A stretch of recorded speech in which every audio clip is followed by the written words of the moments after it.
Douglas Politics, Tuesday night, 7:30 p.m. Under pressure, no income during the shutdown, lockdown and brockdown, lost your job, businesses shut down, cannot pay the landlord, bank foreclosing on your property, cannot afford to send your children to school, cannot buy the books, you have no laptop, looking for a discount. Have no fear, Keith Rowley and his government are here. They've put you into a position of pure and total sufferation. But fear not, they are not done with you yet. You have land, your mother give you land, your granny leave you land, your family give you land. They're coming to tax you, and more tax you. Him but wants to tax you. Advertisement for tax. Right, November 30th, make sure they're coming to tax you. Then property tax. Oh, more VAT on food, tax. Well, it cost you to vote PNM. Vote PNM because they care. Vote PNM because they care about your pocket.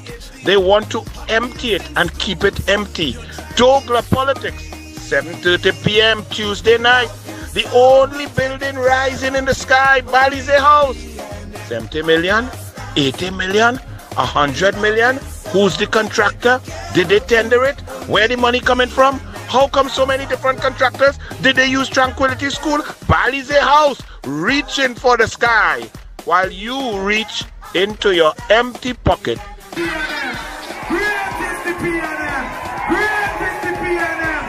Vote PNM. Douglas Politics, 7:30 p.m. Tuesday night. My goodness.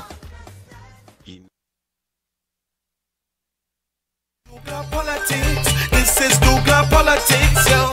Douglas Politics. Listen, Douglas Politics, yeah. Douglas Politics. This is Douglas Politics, yeah. Douglas Politics. This is Douglas Politics. Douglas Politics. This is Douglas Politics, yo. Good evening and welcome to Douglas Politics. And this is the problem. Politics is not a football game. Football start back. Some people going to Paris Saint-Germain, Arsenal under pressure, Manchester United side. Yes, we support we side. If we lost, we get a little talks and we get upset, and it don't impact our lives. It don't impact our dollar. It don't impact our children. It don't impact how we live. It don't impact our safety. Politics is not a football game. Somehow we've been conditioned, one, to keep the races separate, to create seats that only certain parties win. And when they're divided, the PNM wins. The default position is the PNM. Always return to the PNM. The PNM control all the institutions. The PNM control all the boards. The PNM control all that is in charge of the electoral process. They control the EBC. They control the boundaries. They control everything. And that's why they're in control of your lives. And your lives, you are suffering much worse than when you were under Kamla Persad-Bissessar. Over the last 6 years, the average middle-class family has paid at least $45,000 minimum to have Prime Minister Keith Rowley and the PNM in charge. Because they tax you, all kind of tax, whether it is tax out from outside, tax on the inside, increase VAT back on food, whether they took away your gas subsidy, which is a tax, and you have to pay more every time you go to the pump, you busting tires, that is a tax. They take away a laptop, $4,000, $5,000. If you have 3 children, that's $15,000. They take away school feeding from so many thousands of people, 27,000 before under Tim Gopi Singh. Then in the COVID, they moved it from 48,000 children per day down to 20,000, leaving 28,000 children hungry. And you go across the board, when you add up the Rowley tax, you have paid over 45,000, some people even more, over 6 years to put Rowley in power. And we don't think, because they make us feel it's a game, and we put on a red jersey and red beat yellow, and we drink and we lime for one night, and then we suffer, and our children can't go online, and no schools built. And then the media say when they build and open 4 schools that Kamla and Tim left at about 80% complete in 2015. The media say, oh, great is Rowley. They're asking for indemnity. They got in procurement. Their brother and sister getting billions of dollars. They're recusing themselves. But you suffering. But you win. And you win. And it was a football game. Politics is not no football game. Politics, elections have consequences. And throughout this show, you're going to see it. Let me talk a little thing first. I'm proud of my brother, Wayne Shepherd. Barney, play football with him, my brethren, long time, but good coach, great coach, getting an opportunity as a trained Begonian to coach out there in Taiwan. And his first game in the semi-professional league out there, he won 7-1. Well done, Wayne Shepherd. And of course, he went Fatima. You know, I tried to explain to you all that sport is very important. Sport is important to give children an opportunity. Those who may not be academically inclined, or those who could combine both, they get opportunities not only to get scholarships, but to earn a living, to move forward, to be professional athletes and so on. Investment in sport is investment in your people, in your heritage, in your ability, in your national pride. I told you that under this Shamfa Cudjoe, Rowley has shown no respect for sport by the minister he selected, and the minister selected a clown called Douglas Camacho, who could not even support hockey, which is his sport. That he fought it. He ain't know nothing about swimming. He ain't know nothing about cycling. He ain't know, not he, Douglas Camacho, but that he's the one who followed Douglas Camacho, because it's our old boys club, so you're correct. That Brian Lewis, and before that was Larry Romani, who's Coleman, but brethren. So it's PNM into PNM into PNM. Suffer sports, suffer the country, suffer athletes for decades. So I told you all, Douglas Camacho, who is also simultaneously the chairman of the hockey board and the chairman of the sport company in charge of funding investment for athletes and taking care of facilities, all of them collapsing. All of them. I drive past Manny Ramjohn Stadium the other day.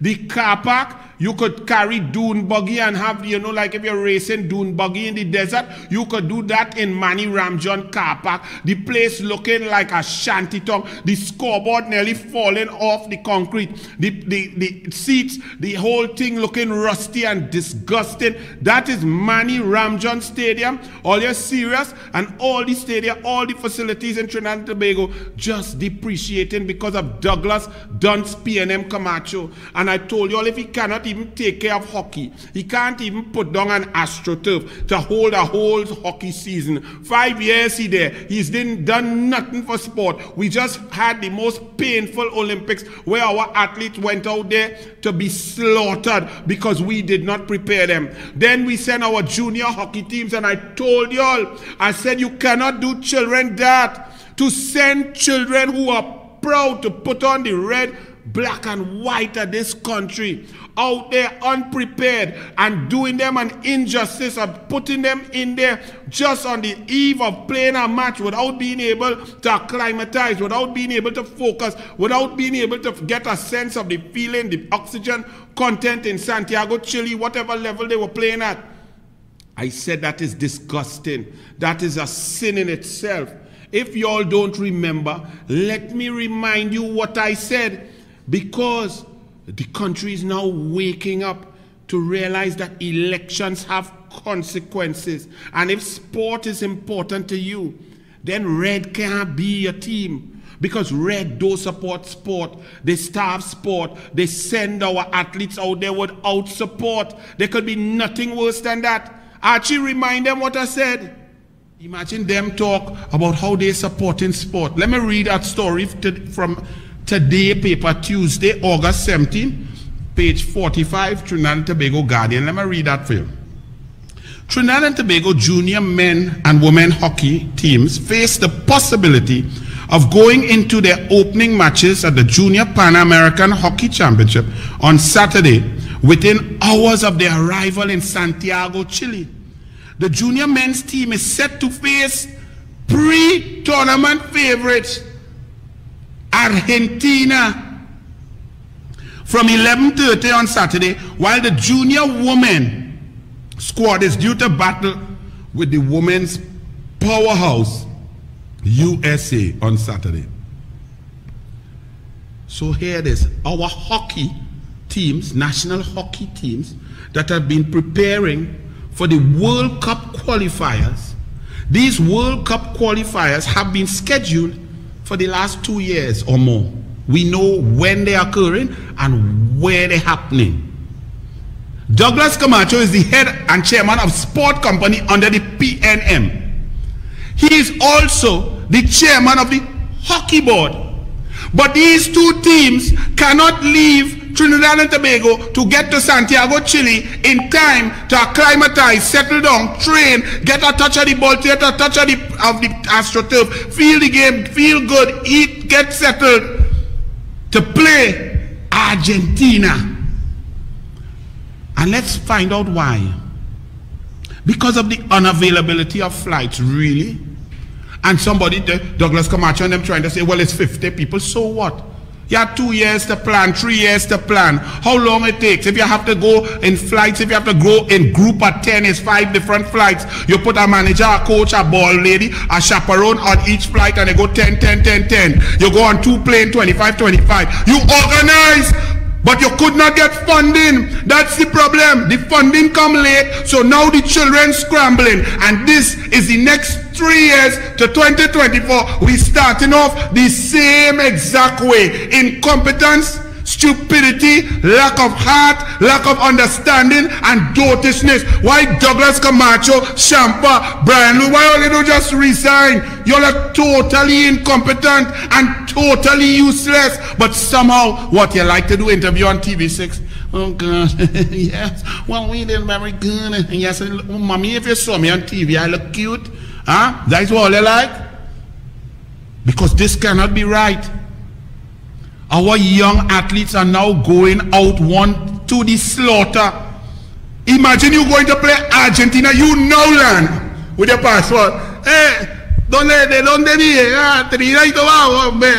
Bienvenido a Santiago de Chile. Ah, vamos. Ah, hockey game. Boom. 10-0. How could you do children that? And call yourself administrators and managers and talking about what you did and your 10-year strategic plan? Your 10-year K-Pax licking waste of time. Waste of useful sperm, Douglas Camacho. If your father only knew about prophylactics. I played that whole thing for you because that was done before a flick, a hockey flick, a pass, a ball, a uniform, a shin pads put on. They then went on, and the first game, the girls got 15-0 and so on. But the coach reached back, and I'm going to read to you for you what the coach said. And this is so unfortunate for a national coach and his national athletes that he have heart and soul and passion for to be set up like this by clowns in administration, the PNM clowns who do not care, do not support, do not understand, and do not care about our children, our athletes, and our coaches and staff. First things first, Darren Cowie, the coach, head coach of the Nationals women team. Look at it. Look at the headline. Poor. Express September 5th. Darren Cowie, head coach of the National Men's Junior Hockey Team, has lashed out at the Trinidad and Tobago Hockey Board for its lack of adequate planning and preparation for the 2 junior squads that represented Team TTO at the August 21st to 28th Pan American Hockey Federation Championships. Because of the Trinidad and Tobago Hockey Board's late arrangement. And remember, the president and chairman of the Trinidad and Tobago Hockey Board is Douglas Camacho. Douglas Camacho is also the chairman of the sport company. He's the second in command in sport in Trinidad and Tobago under the People's National Movement. Second to Shampa Cudjoe, the minister of sport. Understand this, what I'm telling you, and then start to study drag racing, badminton, archery, water polo, go and study chess and all them other games. If this is how they treat their own association that he in charge of, what is left for track and field, table tennis, what is left for tennis, what is left for basketball, for netball? Y'all getting my drift? Because of the TTHB's late Hockey Board's late arrangements for flights, the 2 teams are still currently in a hotel in Chile, so even they can't come back home after getting all that licks. They cannot even come back home to hug up the mother and the father and let the children talk, get some psychological help from that devastating, destructive, dangerous defeat that they got, not due to any fault of their own, but because they were not prepared and because those in charge did not care enough to get money for them, get funding for them on time to go so they could feel proud. Nobody cared whether they win, lose, but we care that they were able to put their best foot forward. They were not able to do that because the management, Douglas Camacho, Shampa Cudjoe, did not get funding and send them to the slaughter in the worst conditions to try to perform for our country. That is a disgrace. He continued. Late arrangements also meant that 2 pre-arranged warm-up matches against Canada and Brazil had to be cancelled. You hearing that? So you want children in a team sport to go and perform against some of the best teams in the world, world-ranked teams, and you cannot even get them there on time so they could get their little 2 practice matches. 2 practice matches is insufficient in the first place. They should be up there early and get 4 or 5 matches. They should be up there 3 weeks before if they're really going to make a run at the tournament. But so be it. I should not search for perfection for my children. I should just accept Balize incompetent Jews. So let's go with the 2 games. We could not even get them there on time to play 2 practice games. This lady, do you think she got there on time to change from that to this? She reached on time for that.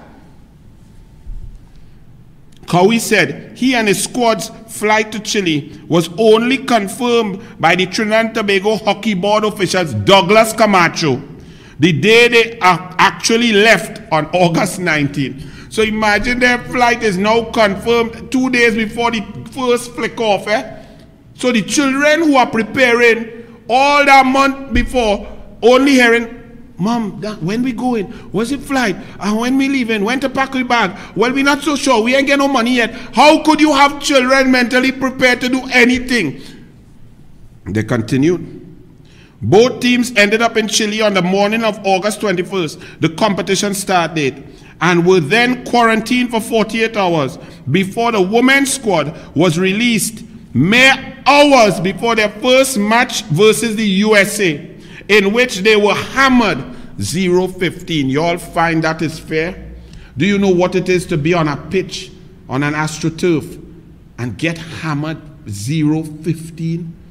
Getting no ball possession, being outrun, chasing after ghosts, being tired, exhausted, flabbergasted, questioning your ability, questioning your love for the game. That is what PNM does to our children, and you all find that's right. Let's just wring our heads, drink some rum, and vote for that. Look at this big flipping clown. Leave him up there, Archie. This is Douglas Camacho, the PNM dunce who set up our children to go and be hammered in red, white, and black. This clown who could never play for red, white, and black, and no skill whatsoever, and reach where he reached because he pink and dotish, right? And talking about what he know about sport. A total, complete dunce. Never achieved nothing, never managed anything, does not understand. In sport for decades. Imagine you in something for decades and you're still a dunce.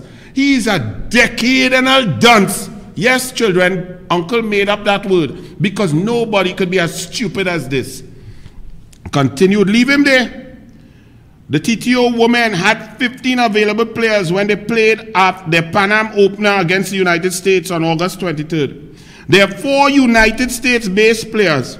Co-captain Felicia King and the Olton sisters, Samantha and Sarah, and Caitlin, were still in quarantine. Now, your foreign-based players are some of your best because scouts internationally saw them and they're either at university, high school, somewhere. So those are your big players.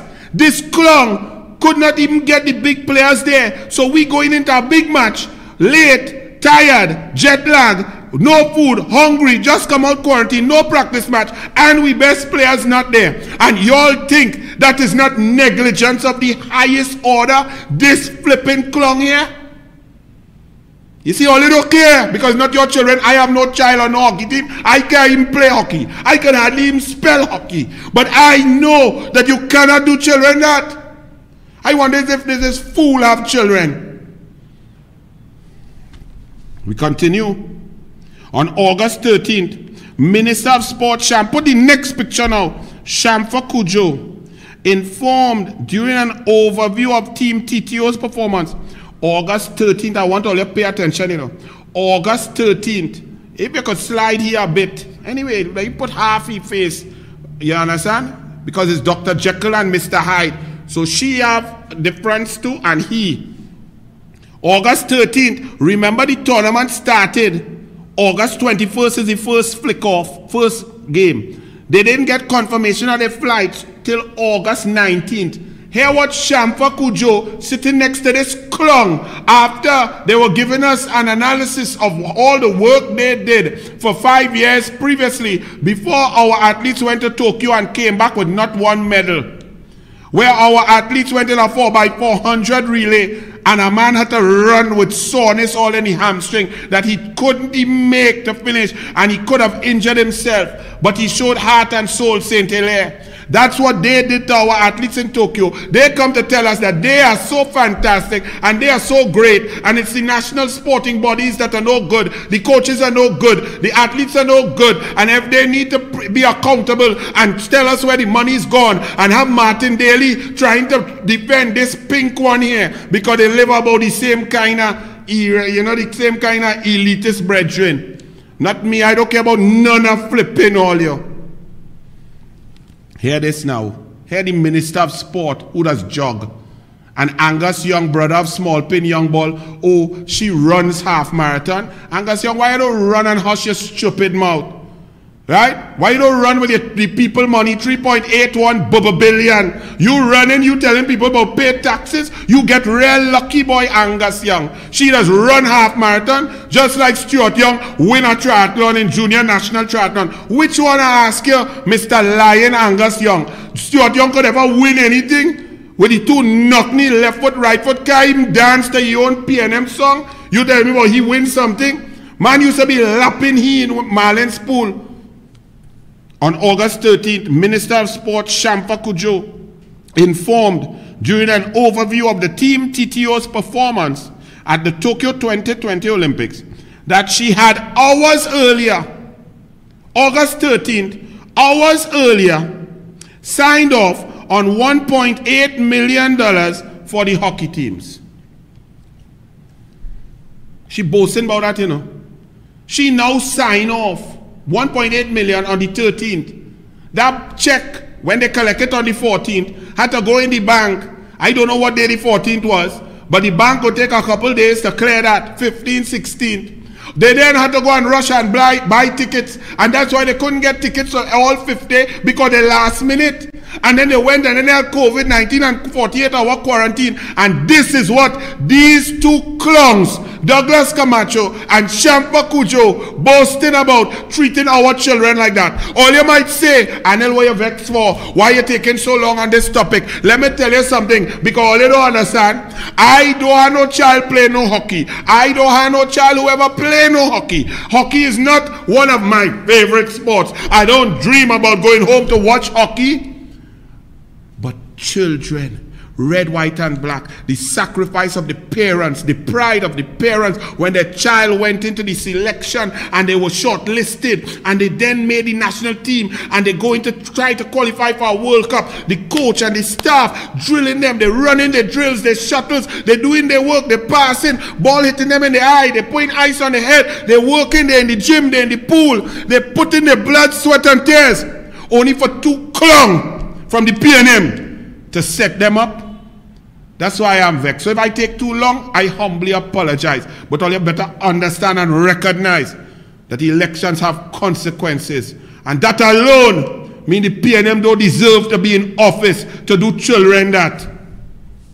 New surfing executive presses government for ocean access. Imagine that. In Trinidad and Tobago, COVID-19 pandemic, all over the world. We watch India beat England in the 4th test. And the whole place packed out, about 80,000 people watching a test match cricket. And we cannot even go to the beach. But we have super spreader event by Faris a la Taipans a la recusal down in Gulf City Mall. But we can't go to the beach because Roshan, hear me, Rohan, it could be Rohan, Roshan, wherever Parasram, say that when the beach, you have to take off your mask to go in the water. So that's dangerous. That's a super spreader. Hot sun, hard heavy breeze, salt water. That is more dangerous than going in Gulf City Mall and super spreading in the air condition. The science in Trinidad and Tobago does not apply to nowhere else in the world. We have Roshan science because he get an honorary doctorate from the UEPNM. I want to tell One Caribbean Media, it's good for all you. They're coming again for all you. Express TV6, the chickens are coming home to roost. One Caribbean Media leads trading. What page, why? 16, stocks. Tuesday, September 7th, 2021. One Caribbean Media leads in trading. Once you're leading in trading, somebody trying to buy you up, it's good, because all you like to play games, don't come to we, don't come to the UNC to fight for all you. All you now start to get kind of fair since October 2020. What about Asha Javid when she was lying down with small pen all the time, writing and lying on Kamala, Anil and the UNC from 2010 to 2015? All you didn't care about that, so what we go care about all you? All you go ahead, let them buy you up. They go put JW on both stations, Sign Mulcast, PNM, Balize Brew and Balize Edition. Very good. Let them take all, because that's what all you like. That's why the country in a mess. Push PNM, push Rowley, push the goat. All you ever find out who is the child father and whether he was a teacher in 69 in Tobago. All you care about that. Ministry yet to decide on extending moratorium for expiring permits, says Rohan Sinanan. Rohan Sinanan, you will pay back the people, including me, the money all your thief from we by charging we wrongfully an extra penalty of $350 to renew we license when you were not available, you were not open, the COVID-19 lockdown. You studying about if you will extend a moratorium, pay back the money that all your thief boy, and Al-Rawi say he will pay it back. Aspiring engineer needs help to achieve her dream. Last week or Friday, I tell all you, a young doctor from Bagatelle. Bagatelle is Rowley constituency. Bagatelle was begging for money because he got into medical school. If Kamla, Tim Gopi Singh, Fazal Karim was there, that young man in Rowley constituency did not have to beg for no money. He just had to get him money and go and study hard. But Bagatelle is PNM. PNM does get 10,000 votes in Diego Martin West no matter what. They don't see Rowley at all. They don't like Rowley. Rowley don't tell them nothing, but they still vote that because you feel politics are a football game. So a brilliant young man come out from Bagatelle, could have gone many other ways, gone the right way, but he's struggling to get money to go and study. When Kamla Prasad Bissessa, Fazal Karim Gate, funding, and he also playing sport, hockey, football, also playing pan. So he could get extra money to support for his books and living expenses and other things from the Office of the Prime Minister Sport and Culture Fund. He in the Prime Minister's constituency, and here he even get a grant from the Prime Minister's Sport and Culture Fund. What left for the rest of all here?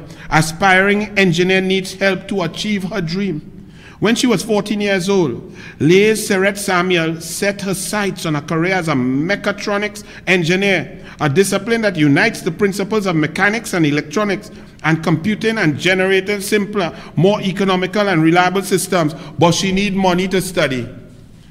Elections have consequences. All these children, and those two children, it's not Indian, eh? Because they like race in politics. Them is not Indian. It's two African children. Bright, brilliant, Afro-Trinbagonian children. Gary Aboud, I don't know. First he tell me about oil spill. Now, the PNM so disjointed and so incompetent. They cannot even give warnings on meteorological issues, on waves. They always come in with the same nonsense. Everything under the PNM blight. Archie, run the Gary Aboud. Look at what happened to these fishermen. Run it. This is Cocoa Reach right now. They never told us. They never told us that the water was going to be bad like this. Look at that. Look at that, how bad it is. It's really, really bad. It's really, really bad. So now a fisherman boat turn over and we can't get any help. Look at that, how bad that is. And it's a brand new boat. The man now buy an engine. He now fixes boat. There's no public assistance. The government never warned us. They never told us anything. They should have had rough sea alerts. So what the frig are they doing? Right? So what the fishermen supposed to do? The PNM take regular gas from them so they can't go out to look for fish and chase fish. They have to fish in a smaller area because the cost of fishing has gone up because they had to use super. Now you can't even warn them, take your boat out of the water because big wave coming. The PNM has no system. ODPM is a total mess, total collapse. Everything in this country does not work. So who going to pay for that man new engine and the boat that overturned it? Not even the Coast Guard get warning from the PNM. Nothing under the PNM does work. The radar didn't even tell the Coast Guard, look at this. It didn't even have the two new cutlass that Ethelbert say, what? No more Venezuelan coming, boy. We get two cutlass that small pin and Rowley went Australia, drink scotch and eat shrimps and procure without procurement. They finally reach, so we safe like Selassie briefcase. Archie, show them how right safe now. we is now. This is Cocoa Reach right now. Next one.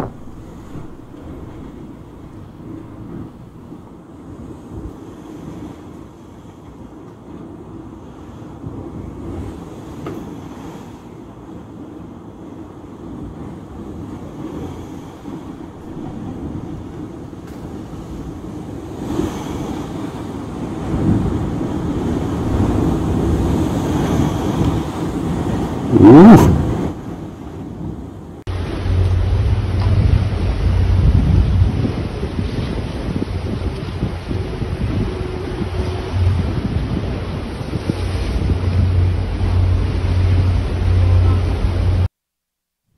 Coast Guard vessel run aground. Yeah, we had a screen there, no big thing. The Coast Guard vessel run aground.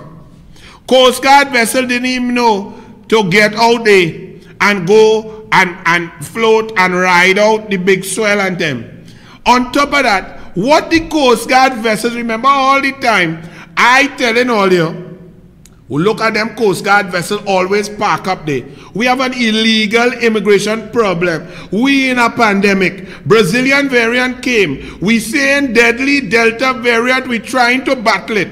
We shut down, locked down and broke down. We whole economy devastated. The porous borders have been shown to be the major culprit why we cannot conquer the COVID-19. And all the Coast Guard vessels in a pandemic with borders supposed to be tightly locked, all of them park up. They park up so much they run aground. Great is the PNM.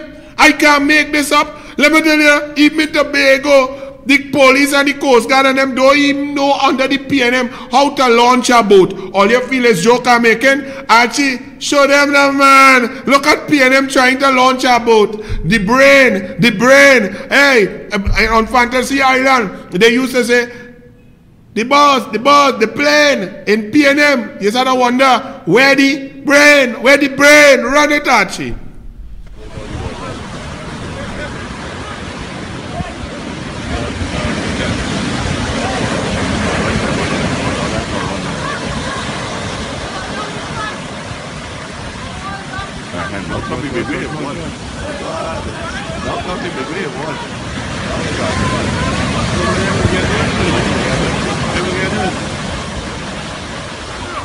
Somebody gonna get hurt. Pull the ball. Forget the ball. Pull the ball around. Somebody gonna get hurt.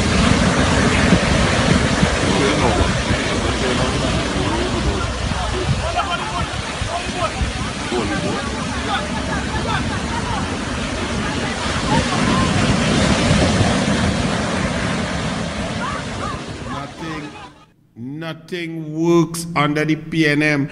You want to bet? Laventille Road, impassable. Land slippage takes down walls, tree.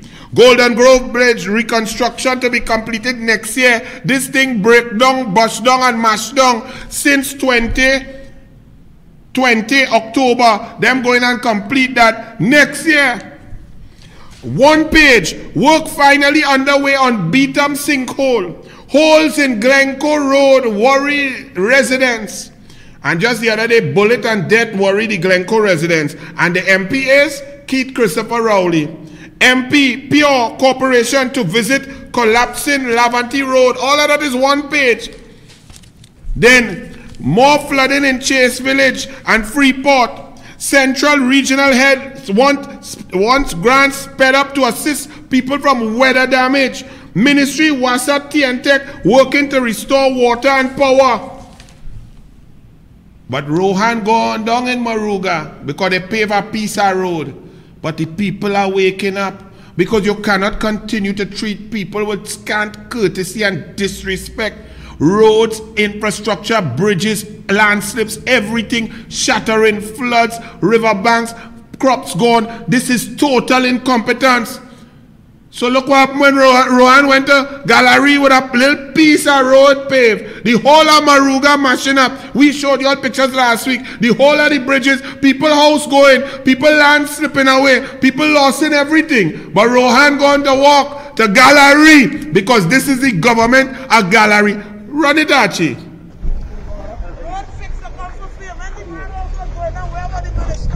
Nowhere to be seen. Nowhere to be seen. Nowhere to be seen. Nowhere to be seen. Nowhere. The road fix come for fame. The road fix come for fame. Yeah, he come for fame now. Yeah, that's all I always do. This is all the girls from the bottom. And I don't vote for nobody. This is not a politics here. The road fix come for fame. One family back here, go back in the ministry. What fame they come from? All the time this man out for, where were you? Where were you when this man house was falling? The man have no authority. What's the condition? What you talking about? Where you come now for? Man, go from here, mister. Go from here. Nobody wants to see you. All the time when the man house is going, look how far it reach. Look how far the man house reach. What? You're coming now when the road done fit. After you tell go and say go. But you see, when the newspapers do not report the difference between a UNC MP under Kamla Persad-Bissessar and a PNM MP under Rowley, you would understand that more people get helped. Why? Because Kamla Persad-Bissessar ensures that her MPs go in the office Tuesday and Saturday and walk around the constituency, whether you feel you're a big boy, a big minister, whatever. You have to go down there and serve the people. So you have to stay in your office Tuesday, 10 a.m. till you see the last person. On average, I would stay there from 10 a.m. to 8 p.m. and see 120, 140 people. Kamla Persad-Bissessar will stay till all midnight because she would see about 400 to 500 people. Jack Warner would have see about 700 people. Munilal about 500 people. Tim Gopi Singh 300 people. And that's the way it is. The PNM, they pull numbers. The media wouldn't tell you all that. If you're not number 1 to 25, you can't see Coleman, but they don't have a number 26. Rowley don't go in the office. My father living there since 1980, just above the office. They never have no traffic, never have no block up, never have no people sitting down, never have no line outside, never have no special branch since he's Prime Minister. Glencoe Road bad, he don't care. He did 30 years. It's Kamla built and Tim Gopi Singh built school down there. But you all don't care because you all want that election is PNM, UNC, same stupidness. So black man vote black and Indian vote Indian. That is why this is Douglas politics. Forget black and Indian. That person's house would have been seen about because that didn't happen overnight. He would have been going to whoever down there in Maruga, what the man name? The doctor who said that UNC win in Guyana, Lovell Francis. He would have been going to Lovell Francis in government as a minister in the Ministry of Education, as a member of Parliament. As he would have been saying, boss, look at what's happening, we're all not doing the work. The man house gone now. Rohan come to see the piece of little road that paved. Not the hundreds of kilometers in Maruga that bad, that impassable, that collapsing and caving away. He going to try and take a picture in Maruga with a piece of smooth road. But people are waking up to the stupidity and the heartlessness. That's not right. It's not right. Who guards the lines at Wassa, says the Newsday editorial. In middle class or upper class Trinidad and Tobago, people may have to go without water at times. But it's hard to imagine. You could put up the minister, man, you know. Once you talk Wassa, but minister, man, where were you, boy? You were out, you were putting on some makeup? Were you putting on some Maybelline? Maybe it's Maybelline. In middle class and upper class TNT, people may go out without water at times, but it's hard to imagine they would be left to live with the stench from a huge open sewer line for more than 2 weeks. But that's what happened when a sewage-filled sinkhole collapsed at Main Street in Beetham Gardens on August 18th. August 18th, and that sinkhole smelling stink with the people of Beetham. Until now, September 7th. But 10,000 votes. Ethelbert get, PNM get, because election is just football game. Hey, yes, man, my red side win. Let me lime. But sinkhole, stinkhole, and Minister man don't care. He can't see the sinkhole fast, but he could see man passing a van. Look at that. Look at the people living around there. Think about the children. Think about how they had to breathe in that. Trinidad and Tobago gets 16.3 million for August flood damage. Where the money gone? People get anything? August flood damage, people didn't get nothing from the flood damage in 2016, 2018, 2019, 2020, and this August. You get 16.3 million. Where that gone, Rowley? Somewhere flood by you. It flood by Noel Garcia. Where it flood? Small Plain was in flood. Where the money gone? Bad roads. Right. Lack of, now hear this, move the minister man now. The government of Trinidad and Tobago wasting $440 million behind Atlantic LNG and the Train 1. Not Atlantic LNG, LNG Train 1. And they come in now to look for indemnity, to throw away. First 250 million, now 440 million in nothing. Right? Remember that.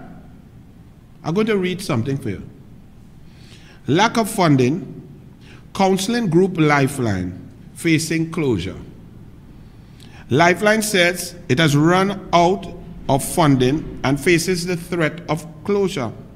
The organization, which takes in 10 to 30 calls daily from the despairing and suicidal citizens of Trinidad and Tobago, is teetering on the brink of shutting down. After 43 years, more than 80% of Lifeline's calls are from those at high risk of suicide. Think about that.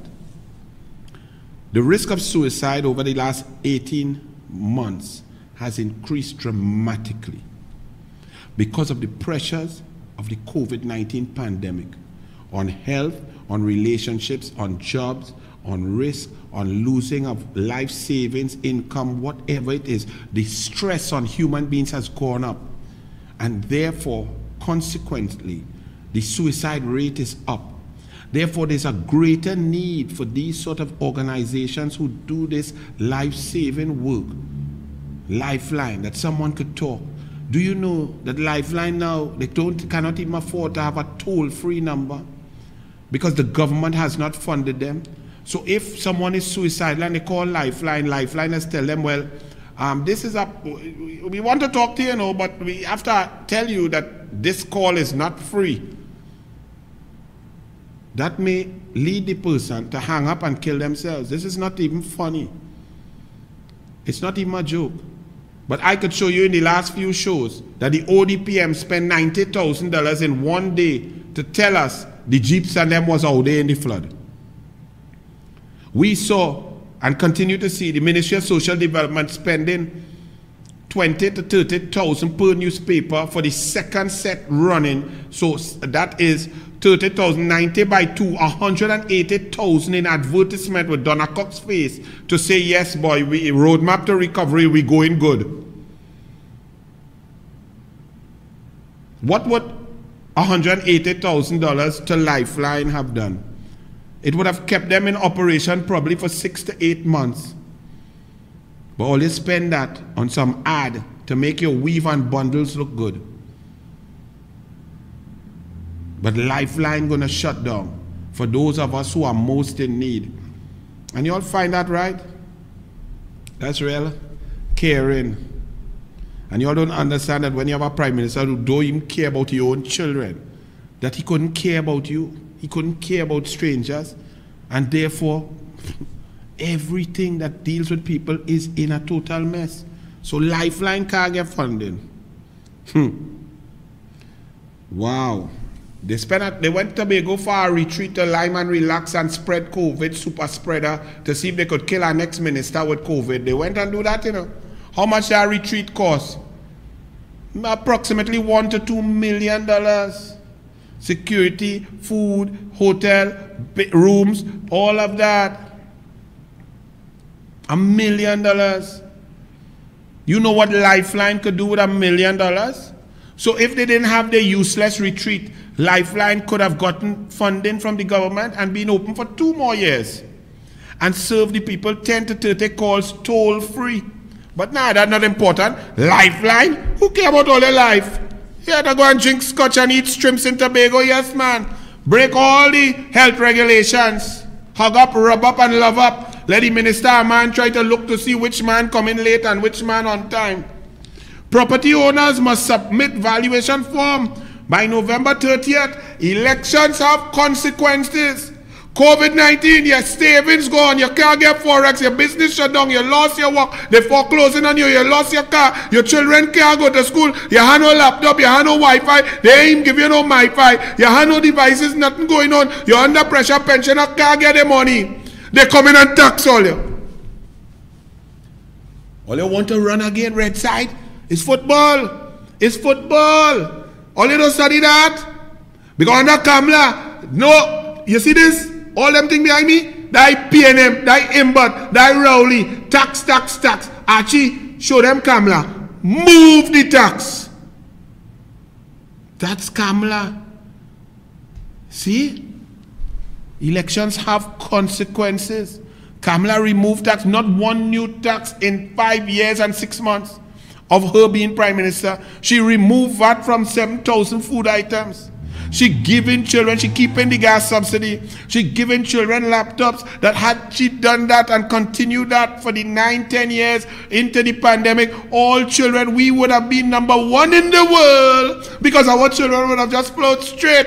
Continue their education because she would have had us in the digital age, Wi-Fi, online, all access, especially to those most in need because she have a heart.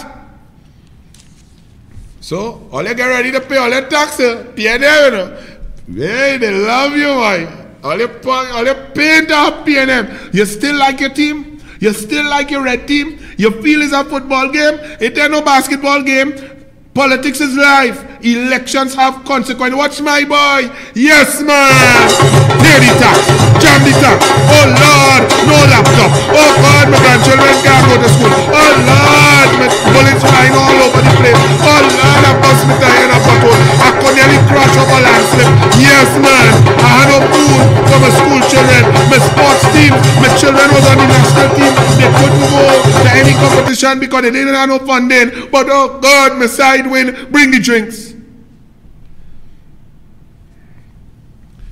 Dr. Winford James wrote an article, From Independence to Date, a Perspective. Listen to this very carefully. This is Dr. Winford James, who clearly, over the last decade, has been a supporter and a promoter of Keith Rowley and the People's National Movement. 82% of the time. In recent times, especially with Tobago issues, he has finally reached his tipping point where he realized that Rowley is disrespectful to Tobago. He does not have Tobago's best interests at heart. He does not have a plan, and Tobago is suffering because of Rowley's total neglect. And when he makes an intervention in Tobago, it's for Trinis who don't look like Tobagonians to benefit and not for the people of Tobago. So recently, Winford James has gotten upset. But overall, in the last 10 years, he's heavily PNM. But he writes, and you can leave him there, he writes an article Sunday, September 5th, a column, and he says, during a panel of the recent virtual conference on the Caribbean education, I suggested, meaning Winford James, in my capacity as moderator, that we needed to reform the education system by creating a parallel, skills-intensive, non-academic track to complement the academic one that we have been prosecuting all of our history, thereby expanding opportunities for the host of students perennially disenfranchised by the academic route and laying the basis for innovation-based exports. Sounds excellent. In response to him, all the panelists, including our Minister of Education, Dr. Nyan Gadsby-Dolly, disagreed with me, says Winford James.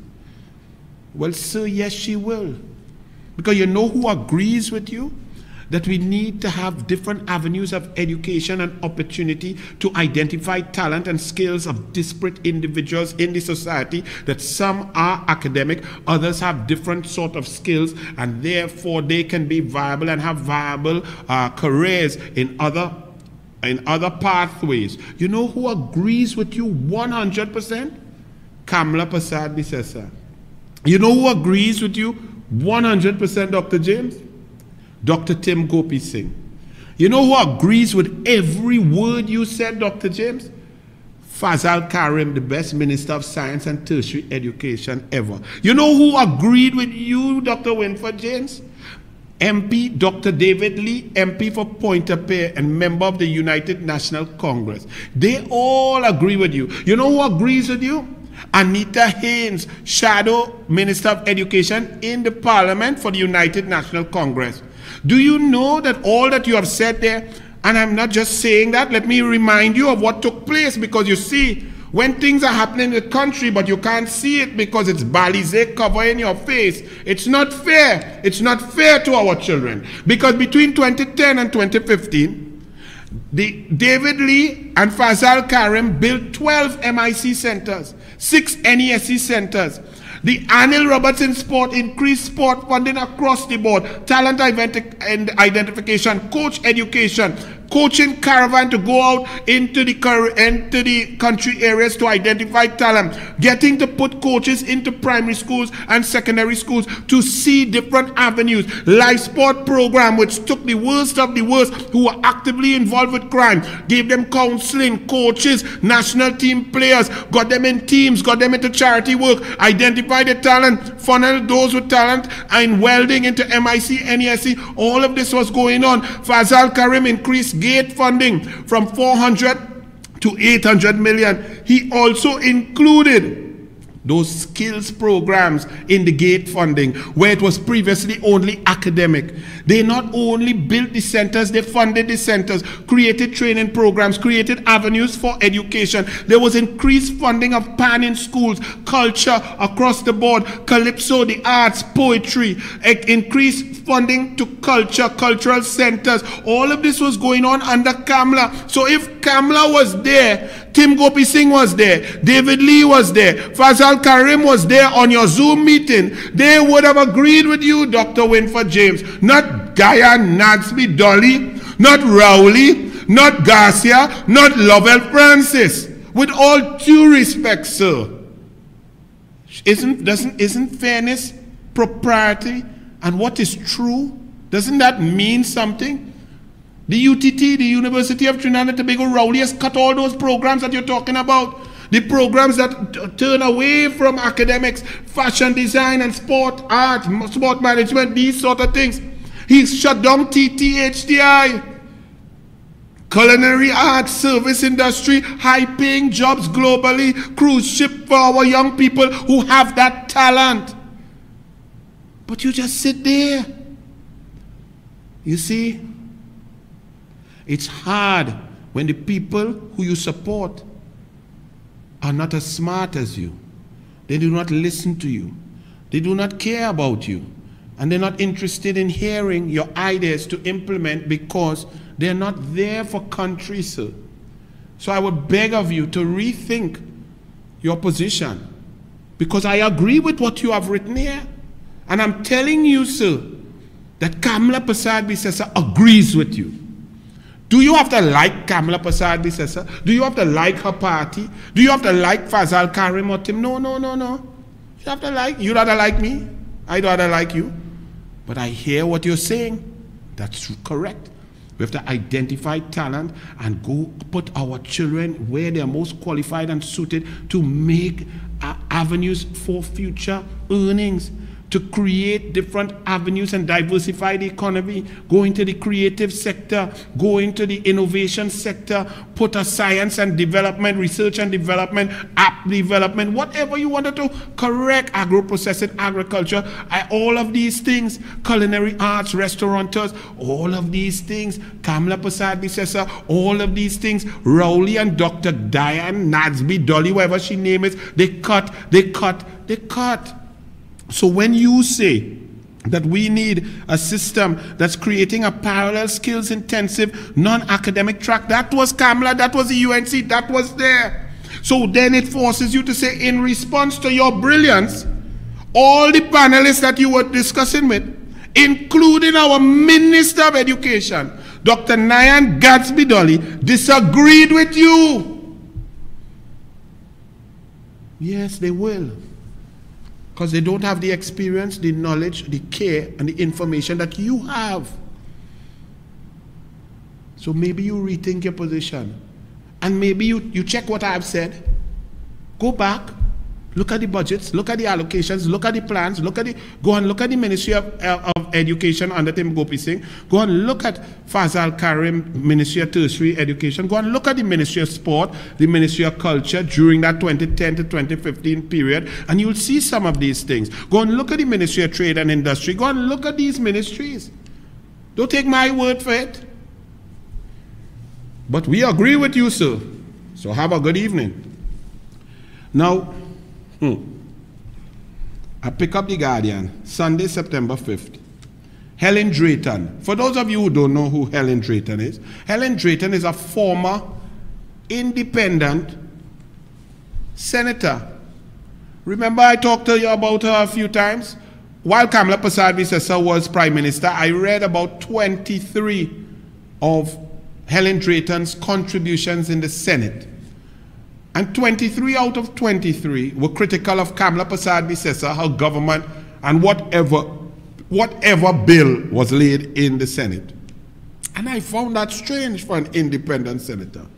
Then when Kamla Persad-Bissessar lost a slim election in 2015, Helen Drayton, the independent senator, is immediately appointed as a PNM chairman of CNMG. She is now the PNM chairperson of NIB. This lady here. Now, when you swear on a Bible to be independent and you are not, you really have one side in your heart, and it shows and it's espoused and it comes to fruition later on, and you jump on a PNM side, that could be considered very unethical, immoral, and very dangerous, especially in a society that is politically divided. So independent, real independent voices are very important. They don't like Kamla, they don't like Rowley, they don't like Anil, they don't like nobody. They're just looking at the issues and talking, that is good, that don't make sense. That is stupidness, that is foolishness, that is thieving, that is corrupt. That's what independents are. Because if, for example, I'm a UNC, and I say that all the time, and I'm no hiding that. So you could listen to my information, but you know I'm a UNC and a supporter of Kamla Persad-Bissessar.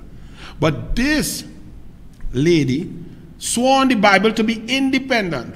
But not one time. Nothing Kamla Persad-Bissessar, no children life fund, no increase to differently able. Nothing was good under Kamla. Some of her words were very unparliamentary. If I use them words in the Senate now, I get pelt out every day. But this lady here, and leave her there, Archie. Thank you for finding her.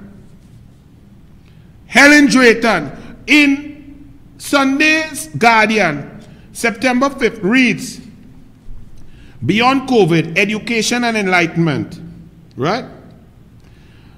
She's talking a lot of nonsense, but let me read some of it. What is legal isn't necessarily ethical or serves the public good, especially if the situation poses a clear danger to lives and the country's stability. Okay? So she is talking about ethics and ethical issues, ethical policies, ethical laws being made. This lady, who swore as an independent senator, but is now the PNM chairperson of NIB and was the PNM chairperson of CNMG. She goes on, as we grapple with COVID-19 and step gingerly into the future, much depends on the quality of governance. Really? Now governance, she goes on to state what she talks as governance, right?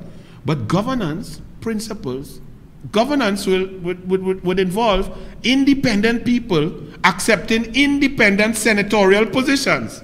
So you see, this one is talking and writing on something that she's guilty of breaching. Because she has to prove to me, you and the country, how she could be independent, but the chairman of the PNM NIB, the chairman of the PNM CNMG, and every time she speaks, she attacks Kamla Persad-Bissessar. Thank you, Archie, to show that I'm not lying. So she says, governance. Now, first and foremost, we've gone through on this show many times, that governance, independent institutions in Trinidad and Tobago have been warped by the PNM. There's nothing independent. I'm not going through the whole list, but you know the list, that the PNM goes into all independent institutions like the EBC and puts the niece of a former sitting minister. She has no problem with that. But she's writing about governance and ethics with her nose up in the air, but her nose is really up in Rowley K-Pax and sniffing there and sticking there. She continues, by governance, I'm not referring to the government. It is governance that includes the parliamentary opposition. So she started off an article on ethics and going to hit the UNC one time. Not the government, you know. Not NLB, not indemnity, you know. Not no corporate governance, not interlocking directorships. Not 10 man, 1 man on 10 board. None of that she come in with it. She gone by the opposition one time. Thank you for making my point very clearly, Miss Independent PNM Senator who swear on a Bible and talking ethics. Let's continue with your ethical column. So brilliant. I love comedy, you know. Sunday morning I drink my coffee and I laughing while Anaya watching cartoon. See, Daddy, what you laughing at? I say, your cartoons are more entertaining than what I reading here. Daddy reading comedy. So we're going on. The parliamentary opposition, the judiciary, the civil society, business leaders, et al., all have input or may influence national policy somehow. But suppose I had to select one thing that could make a meaningful difference to government in the future. Well, boy, I want to hear this. What suggestion could you have, lady? The lady who swear to be independent but balise all in your nose hole, the PNM chairman of CNMG, the PNM chairman of NIB, the independent senator who only attacked Kamla Persad-Bissessar and the UNC. What possibly could you tell me to enlighten me about corporate governance, nation building, and diplomacy, integrity, accountability? I want to hear from you, woman. Yes, man. Let me hear. What could help the difference to government in the future? It would be the training and development of the youth inclined toward future community and political leadership. Why? Okay, that sounds good. Yes, you need to train the young people to get involved and chart their future.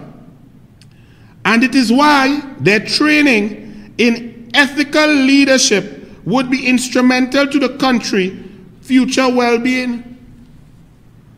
Yes, so let me start to educate my young people across the board. If you would like to be ethical, strong, intelligent, impact your country in a meaningful manner, do not be like this woman. See how easy the class is? Do not be like her. Do not feign independence when you know in your heart you're on a side. If you believe in a team, if you believe in a side, so be it. Go and fight for your side. But don't hide under the umbrella of independence and write nonsense and make Uncle Anil take the newspaper to pick up dog poo-poo in the yard. Look at her, right? Yes, man. She wanted to sit down on the bench next to Faris Al-Rawi because he does wear more mascara than she. Move on her. What was ethical about this? 5 dead, triple killing in Caroni, double murder in Enterprise, 5 men shot in Central Trinidad, 8 murders on Sunday morning in 14 hours in a state of emergency. Now, was this ethical? Look at the murders. Look at where Newsday put it on Express. Guardian and Newsday, sorry. Let me be fair. Let me don't make a mistake. Newsday and Guardian. 5 murders, you know. What's the little piece on page 7? If Kamla Persad-Bissessar was Prime Minister. Front page, SOE, murder, mayhem. But in this, Rowley in charge. Check the little squinky article. Murder, you know, 5 murders. Because that's what the media does, including columnists like independent PNM Senator Helen Drayton talking nonsense. What they do, they create a balancing effect. So when Rowley proves to be corrupt and foolish, they say, yes, Rowley is foolish, but all governments before, especially the opposition, foolish too. When there are no water, right now, 17% of the population, 24/7 supply. Well, nobody has water. Water wars for the whole country. Always have water. Not true. 2014, Ganga Singh and Kamla Prasad Bisesa got it up to 74%. Isn't 74% 24/7 supply better than 17%? And it was 18% in 2010 under the previous PNM. They like that 17-18% so they could get a water tank and make you go and get truck. When it have flood, the media say, well, it always floods. No. These floods happen with less rain, less precipitation. They are more devastating. They are more intense and causing more damage daily under Rohan Sinanan because of the lack of preparation, lack of work, lack of planning, and a minister of housing, Rowley, who said, we used to cut line and cut. We didn't need to get approvals and so on because we had to get things done. Right? No diversification. They say, well, it never had diversification. Not understanding under Bastio Pandey, diversification moved this way. And then it went backward under PNM. And then under Kamla Prasad Bisesa, diversification, improvement in the competitive index, ease of doing business and so on. We went this way and we went different ideas. We increased the non-energy sector, revenue to the budget and so on, creating growth poles, moving this way. And then we go to Rowley and diversification moved back here. They wouldn't say that. They just say, no, we never did diversification. Rowley's corruption, indemnity for corruption, got in procurement legislation, corporate governance, one man spending all the money, only Rowley friend in charge of money. That's, well, we always had corruption. That's what they do. They obfuscate. So then they say, well, if Rowley foolish, if he not independent, if he not transparent, if he had no heart, well, all of them is the same. So leave Rowley. That's the media's position. Let me prove it to you. I'm going to read a story printed by the Newsday. The Newsday, page 15, Saturday, September 4th. I'm laughing because I know what I'm going to read, and all you will not believe it, eh? Ex-cop Gibbs, I would never have authorized 2011 SOE. This is written Saturday, September 4th, 2021. Ex-Commissioner of Police Gibbs, I would never have authorized 2011 SOE. Could you all tell me what's the relevance of this story that we're going to read here? Who came up with this idea in 2021 pandemic, state of emergency, COVID-19 war, Brazilian variant, Delta variant, jobs gone, people dying, no vaccination? What state of emergency just increased for another 90 days because Rowley say all you go have freedom party? Where this fits in, I'm not sure. But let's find out from the Newsday. Who edits the Newsday? Pum Pum Governance, Judy Raymond. Newsday emailed 9 questions to Gibbs on Monday on his thoughts on the effectiveness and rationale behind the state of emergency of a decade ago. So Newsday interested in getting information about a decade ago on a state of emergency from a man who had nothing to do with the state of emergency. Hey Gibbs, while he was not in TNT when the 2011 state of emergency was declared, well, if you weren't in Trinidad and Tobago when it was declared, what the hell you know about it? Commissioner of Police at the time, Dr. Dwayne Gibbs, said it was not something he would have implemented. The clown does not even understand our constitutional arrangement. You, the Commissioner of Police, can't implement a state of emergency. You have nothing to say about that. But the Newsday going to find something to say, well, Rowley doing stupidness with a state of emergency. Let's go and concoct something about Kamla with state of emergency, thereby negating Rowley's abject stupidity, arrogance, and dictatorship. Oh, Lord, Newsday, all your sweet too bad. Look how they're going again. Hines meets with experts on border security. Our borders have not been secure for 6 years. We have more Venezuelan immigrants than we could ever imagine or support. The Brazilian variant came in here and shattered our health system and killed over 1,200 citizens. We stand at 1,300 deaths from COVID-19.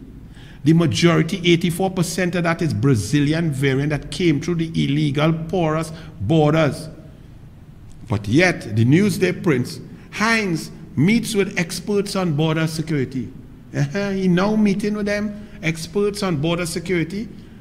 when the radar still not working, no diesel, all the vessels park up, that wave and all, wave push the vessels onshore from where they park up. They're not patrolling, no radar, no helicopter, no air guard, no radar on the air guard, no army camps, no blocks, no roadblocks, no customs, no immigration, nothing going on to clean and keep us airtight. No security dome. But the news said printing, Heinz meets with experts on border security. But the border insecure. So them is the experts. Them is the experts that have 200,000 migrants here. Them is the experts that have Brazilian variant here. Them is the experts that are dead, both are dead, float past and land in Tobago. Move them experts, yes? Now, Sabgas. Oh Lord. Let me wipe my face, yes, boy. Sweating. To the Sabgas, I have to withdraw. Actually, didn't I big up the Sabgas? I said, listen, I see some instant results in the Guardian Media Limited, in the Guardian newspaper, where some investigative journalism is taking place with the indemnity for the NGC, with the train one and so on, and another one showing that the central bank, the correct part of the report, showing the economy is totally shattered. And I say, but wait now, boy Sabga and them, I give them praise, big boy Sabga and his son Sabga. Run that and remind me if I really praise them. Run it. That cannot be right. Mr. Sabga and Mr. Sabga. But the answer not is irrelevant. But I congratulate you all on your company and how it's well managed and well run. You could try to get a newspaper to be a little bit, to promote journalism rather than stupidity. But the rest of all, the things going good. Well, I must say, thank you, Mr. Sabga and Mr. Sabga, because I have seen a move towards journalism. I'll keep monitoring. It's a big hole. You have a big hill to climb because the Guardian took it so far back and are tired showing the people time and time again editorial position, choice of stories, burying stories, questions, columnists. But let me say that since that, September 1st, I see an article coming with some journalism, some fact-finding, some research. And then today, Friday, September 3rd, I see investigative journalism, Guardian taking it, Express and News getting left behind. So I just noticed an improvement. So I would say thank you. Well, I withdraw that. I take back my thanks. So it was a total fluke. Sabga and Sabga only did nothing. Because now we have the Balize Brew with JW, with the O-levels that he came rub together. Look at this clown. Welcome to our host, new host, Balize Brew, Jason Williams. He ran for PNM. Saddam Hussein beat him so bad. Take his cocky broom and slap him on the big ball head with it. He gone now, he couldn't even get back in the Senate. He was so dotish. He on radio. And the one thing you know about on radio, because that's the only skill here, radio, TV, wherever, talk, host, wherever, right? No degree, no masters, no nothing, right?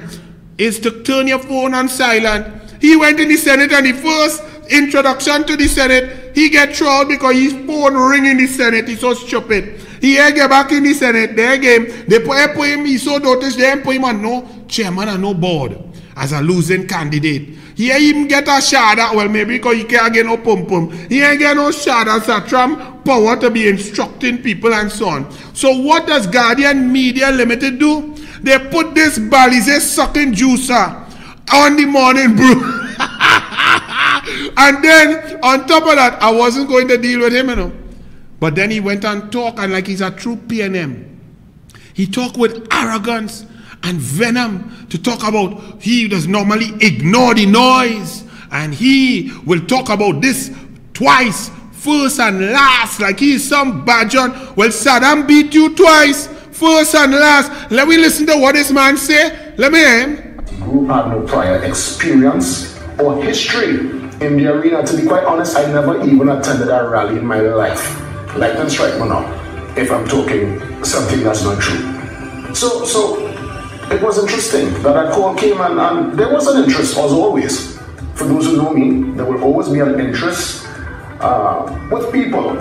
I'm people-centered and that's something that drives me. He said that clip was a bit short. But let me tell you what he said. He said, let me tell you how I ended up in the PNM. Because he's trying to make a case that he go be independent. He said, I just got a call. I normally, you know me, I just help people and, yeah, right. I just help people and things. And I just got a call. And then, well, that's how I end up in the PNM. So he get a call from somebody and reach in the Senate as a PNM senator. And then get a next call and screen and went as a candidate for the PNM. Now, let's analyze what he said. First and foremost, Mr. Jason, whatever your name is, JW. That is all the respect you have for the Senate of the Republic of Trinidad and Tobago and for the Parliament of Trinidad and Tobago. You never wanted to be there. You didn't study to be there. You didn't join a party. You didn't help people. You didn't read a book. You didn't find out what the public sector structure is. You didn't think about the policies and how it is done, how you debate, how you switch off your phone in the Senate. You didn't understand the laws, the way laws are made, the different sort of resolutions, the motions that could be made. You didn't know none of that. You was just in Sawan Barataria and on the radio. You sing one tune when Marshall take a break. And you are one hit wonder, and you just jump from there into the Parliament and the Senate, and you think that that shows respect for where you were?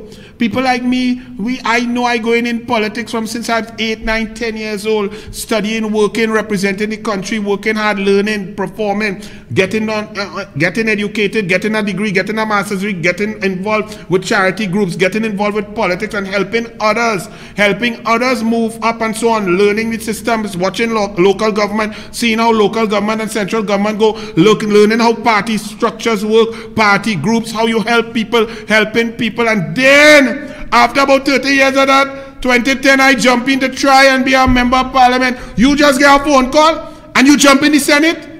Don't you see how idiotic you sound? So what, you think this is a game? That Trinidad and Tobago governance is a little game for you? Hey, yeah, boy, we have a party down, so boy, you coming, boy? Yeah, boy, it got drinks. That's how you jump in. Secondly, Mr. JW, as you said, they just called you and you went. So you ain't care about all those other people in the PNM who were in the youth group, who were members of the People's National Movement, whose parents had invested in them. They studied, they got their degree, they got involved, they walked, they talked, they helped other MPs, they took notes, they worked in constituency offices, they formed party groups, they got involved in the General Council of the People's National Movement, they tried to study politics, they read about politics, they read about Dr. Williams, George Chambers, they read about different things to understand what they want to do. You didn't care about all of them other hundreds of thousands of people. You get a call from somebody because that's what you feel is politics. You said that, you know. You don't know, the more you talk, I wasn't even going to bother with you. Because the Belize Jews, good. Those who want is a PNM show on CNC3. PNM will watch you. I bless you. Good for you. It's a free democratic country. But no UNC, no opposition, no independent is going to watch that stupid show. And then finally your point is now what? You just got a phone call, you jump in the PNM, you wasn't a member, you went in the Senate, you jump and take a Kobo sweat in the Senate, you're going to an election, get a curtail, now you're not a PNM? Well then what do you believe in? What do you believe in, JW? You just cast that away now, you independent like Helen Drayton? No, JW, furthermore, if you got a phone call to join a team in politics, did you know about the history of your Prime Minister? Did you know that when he was a school teacher in 1969, he impregnated a girl of school age? Did you know about Land Aid? Did you read about that? Do you know about his dealings with Renaissance and the sheep farm? Did you know about his stint as a Minister of Housing, a Minister of Planning and Development, how he gave outline approval for his friend? Did you know any of this? You just jump on a team. Did you even know anything about your captain? Did you know that he attacked Patrick Manning because somebody didn't get a contract, and he attacked Calder Hart and went in off inquiry, and now he's broken all the tenets of the off inquiry that he brought about? Did you know all these things? But you go on and he to tell we and to tell people he's the best, but you know nothing. You admitted you knew nothing. What were the policies of the PNM before you jump in? What was the policy on sport? What was the budget for sport? How much did they cut it by? What was the culture? You sang soca, you're on the radio, you like to host things. What was the budget that Kamla Prasad Bisesa put into culture, into PAN in schools? Did you know? Were you aware? You joined a team, you didn't know what they did, even in your sphere, in your field. You just, a man call you and you just jump in. Well, that doesn't show a lot of due diligence. You know what the PNM Constitution is, you ever read it? You know about the party groups, you know about the General Council, you know how you get in there, you know how you become a member of the National Executive, you know anything? You just get a phone call and jump in, you said so. Did you know about the allegations of corruption of the People's National Movement? Did you know about Rowley's email gate? What did you think about it? Did you ask him? Did you analyze it? Did you read about it? You see? You made yourself sound exactly how you are, sir. A little fool looking for attention in big people business, serious business. Politics is not no little game, not no little show on TV where we get little fans and likes. That's not politics. Politics is serious business that could impact people's lives. You don't even know what a cabinet note is. You don't even know what's a consolidated fund. You don't even know what the treasury is. You don't even know what corporation soul is. You do not even know how to fill out form to do anything. And you admitted that. Is you talk. I didn't tell you to talk. You talk and you said, is it you going to talk twice, first and last? Well, good for you, because you can't talk more than twice, because anything you say does not make sense. So you get a phone call and you just jump in politics knowing nothing. And now you what? Jump out because you get licks? And we must listen to a show that is supposed to be independent on CNC3 with Balizé juice running out your big head, your nostrils. This is not no game, and you now lying and body you got a call. I know you from long time. I told you since 2012 years of flipping PNM, because I know you from Synergy TV. I know you when you was when Tribe was paying you to host, and you're coming and telling me spoke. I walk with my entourage, and they wouldn't let in my entourage. Boy, give me a chance, boy, JW boy.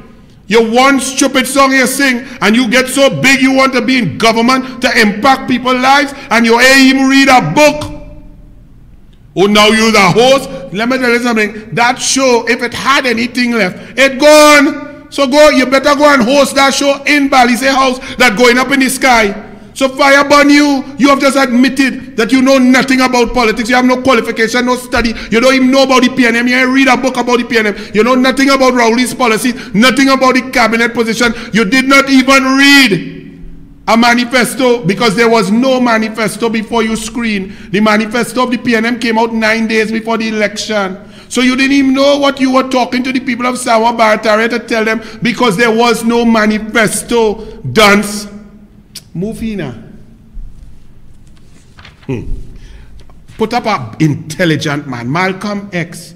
Now you see what this media does, and you see the games they play, and you see the Helen Drayton. Listen to what Malcolm X said 50 years ago. The media is the most powerful entity on earth.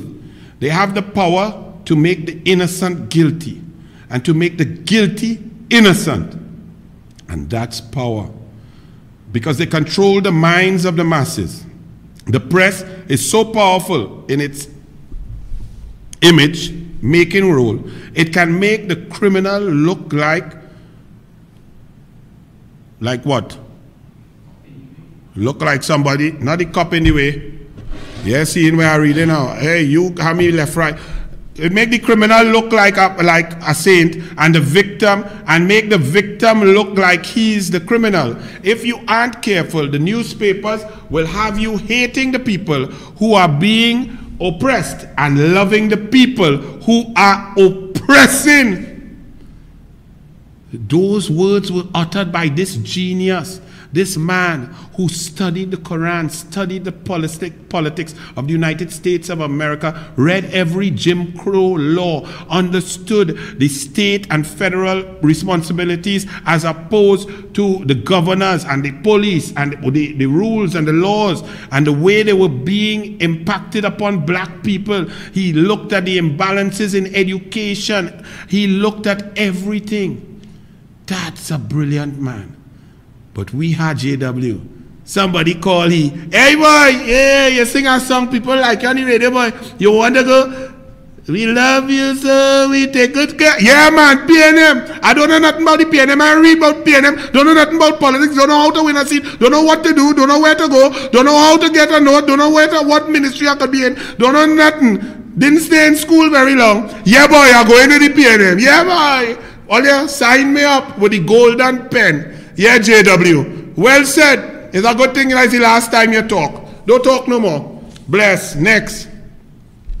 Now, Attorney General Faris Al-Rawi says, safe zones, we're going to roll out COVID-19 safe zones for entertainment sector. The task of legally implementing businesses as safe zones is reopening of more outlets, mainly in the entertainment sector, is being considered. Yes, Faris Al-Rawi, a tight pants, a bray like a big donkey, get run out a train line. This is a safe zone.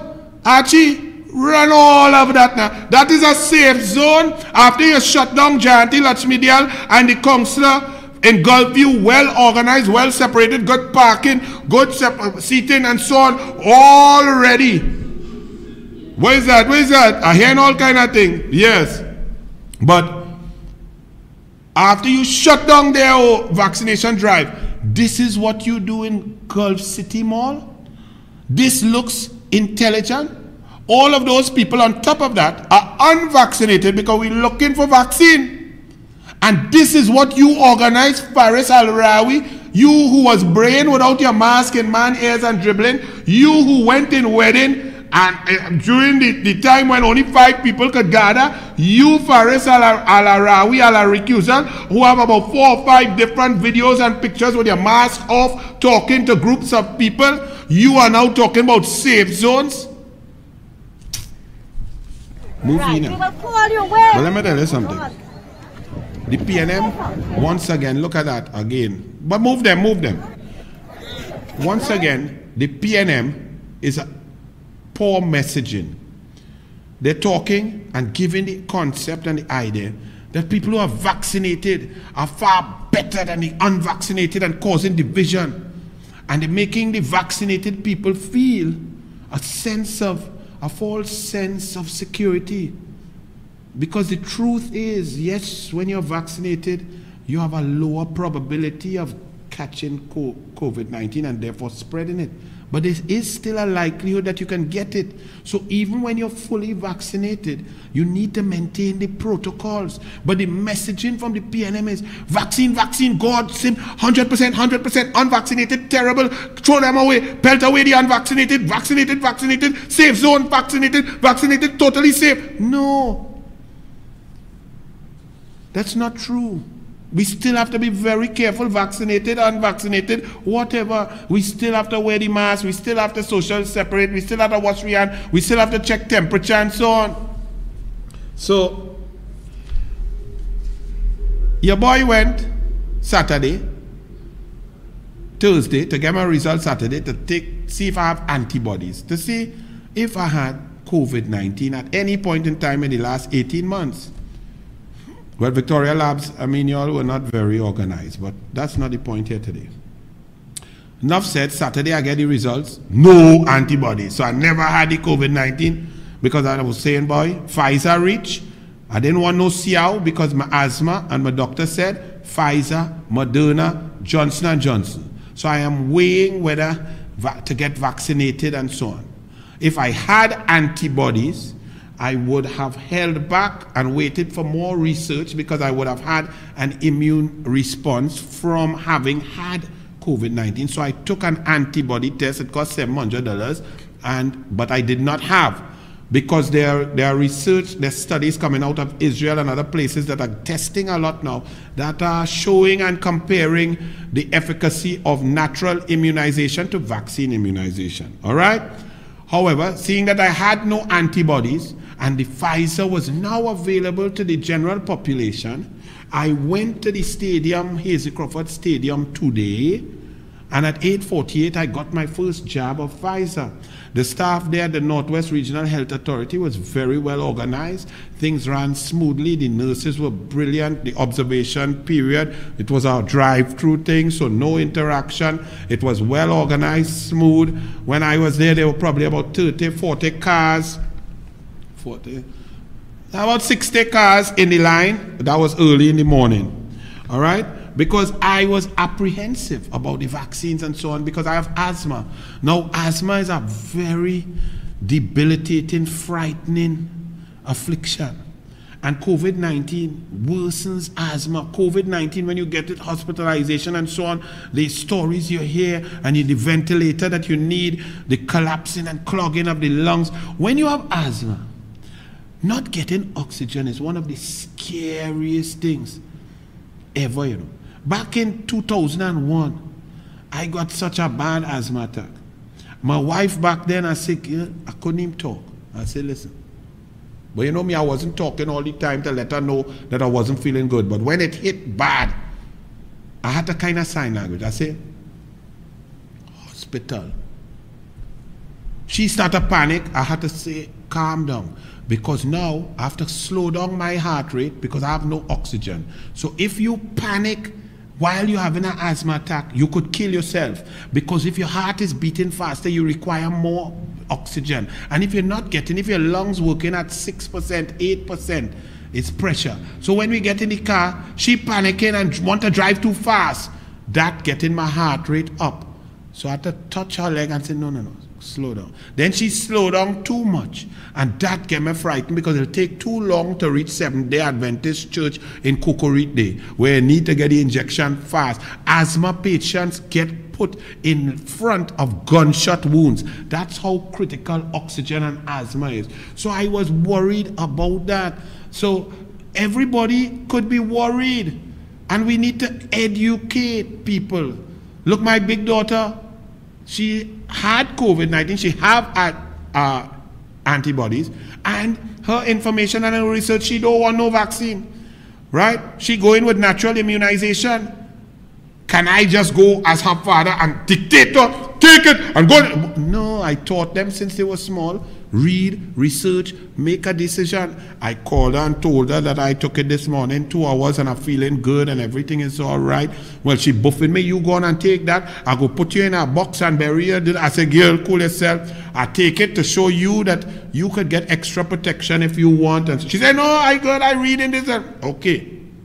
That's what you must do. Do I now hold myself above my daughter because I went and take a Pfizer and my second shot is on the 28th, and I must separate myself from my daughter and say you're wrong and you are second-class citizen because you ain't getting no vaccination? No, that's not how it works. Furthermore, what is the position in this government, in this policy, for people who had COVID-19 and who have antibodies and who have natural immunization? Are they to be treated just like people who did not get it like me and would not have a vaccination in these safe zone policies that you all are creating without science? You need to educate, discuss, consult, and stop the arrogant stupidity of the PNM. That's a little, you know, my immunization card. I'll go on the 28th, but so far so good.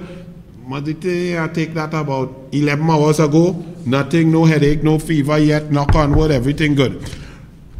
Roman Catholic priests must be vaccinated, says the church. This church sets out protocols to resume public worship. Well, let me ask the church and the PNM something. If you're mandating vaccine and you're telling people about safe zone and you can't do this and go that. When I went for my own today, I had to tell the nurse that I consent to the vaccine. Which I did. I consent. I do my research. I know. I listen to my doctor. My doctor give me a rundown. Pfizer, Moderna, Johnson & Johnson, AstraZeneca in that order. Careful, so on. So I sign the consent. So when it's mandatory and you're forcing people, where the consent? So you're forcing me to sign a consent? If you force me, is that consent? You see, these people are so clueless, they don't even know what they are doing. Teachers not required to declare vaccination status. How is that possible? You are saying that only vaccinated children could go to the school. So Only vaccinated children could go to school, but unvaccinated teachers could teach them. Oh Lord. This police lady, Sergeant Valerie Hospitalis, before you speak, you must read. You mustn't be like JW. Read, check, and learn before you talk. Valerie Hospitalis says, Hospitalis reminded that prior to COVID-19, children had to be vaccinated to enter primary school. Yes, ma'am, those are vaccines that have full approval, okay, and go through the rigorous process, and many people, thousands and thousands of people tested and so on, and then they have full approval. These are emergency approval vaccines, Miss Hospitalis, so you cannot compare the two. While no one vaccine is one-time fix, we have repeated measles shots, repeated tetanus shots. Oh my goodness. Valerie Hospitalis, my mother always said, better to stay quiet and let people feel you're stupid than to open your mouth and remove all doubt. Please. So I would say, says Officer Sergeant Valerie Hospitalis, that not giving your child the opportunity to fight off this pandemic that we are all in, that may more or less amount to child abuse. Have you read the law? That amounts to child abuse? Are you really serious? What are you talking? This is a policewoman, you know. This is Trinidad and Tobago. This is the kind of nonsense that we have to go through. Mayor defends upgrades to San Fernando City Hill. Regrello. San Fernando Mayor Julian Regrello is defending the city corporation's recent decision to build a 285,000 wall around the city. So he built a wall for 200. How much hamper that could I buy? You big dunce. And you didn't want us to go to the Olympics? Well, Prime Minister Keith Christopher Rowley, COVID-19 deaths not par for the course. Prime Minister has urged citizens to reject the notion that the increasing number of COVID-19 deaths in this country is par for the course. Which citizen ever said it's par for the course for deaths? The UNC, the people have been saying that you're irresponsible goat. You are responsible for the deaths in this country and calling for a commission of inquiry into each and every single death. You talk about, all of y'all citizens are there. Y'all are becoming blasé about death. None of we are blasé. You are blasé. Look, run Tim Gopi. Tim, deal with he, please. Go headline. Double failure. Yes, and it goes on, and the Prime Minister say, I take full responsibility. But if you take full responsibility, Honorable Prime Minister, we are in a democratic country under the Westminster system. When someone apologizes at the head of state, the automatic thing is to resign. Did you ever contemplate resigning? You take responsibility, so what? 736 lives lost. You take responsibility for that? The lives of these citizens of Trinidad and Tobago are on your hands, on the hands of your cabinet ministers, on your hands of the Minister of Health. You take responsibility for that? 736 people have died with your apology. Does your apology bring them back to life?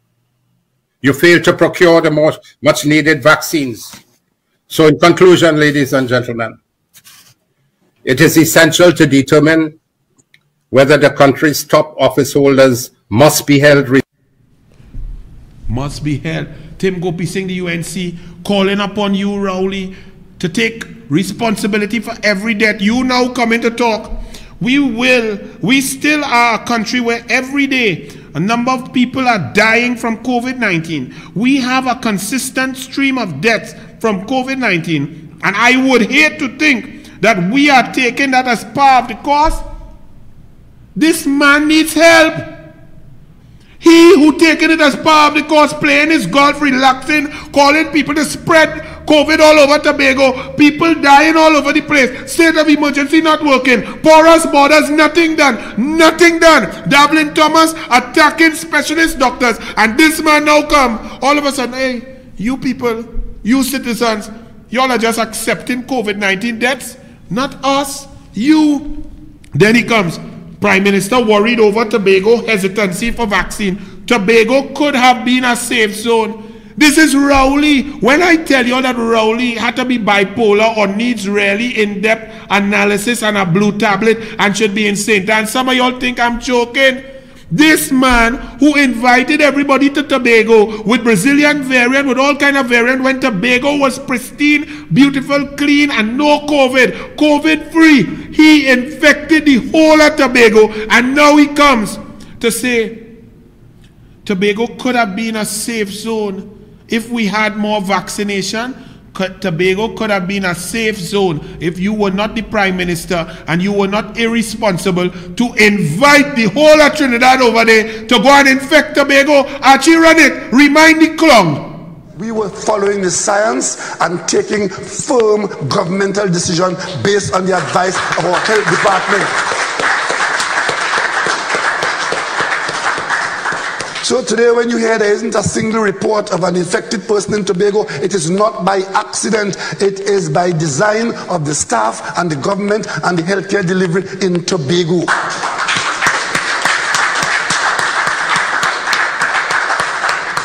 Next week, the end of next week, we move into Easter. And of course, this is not an Easter.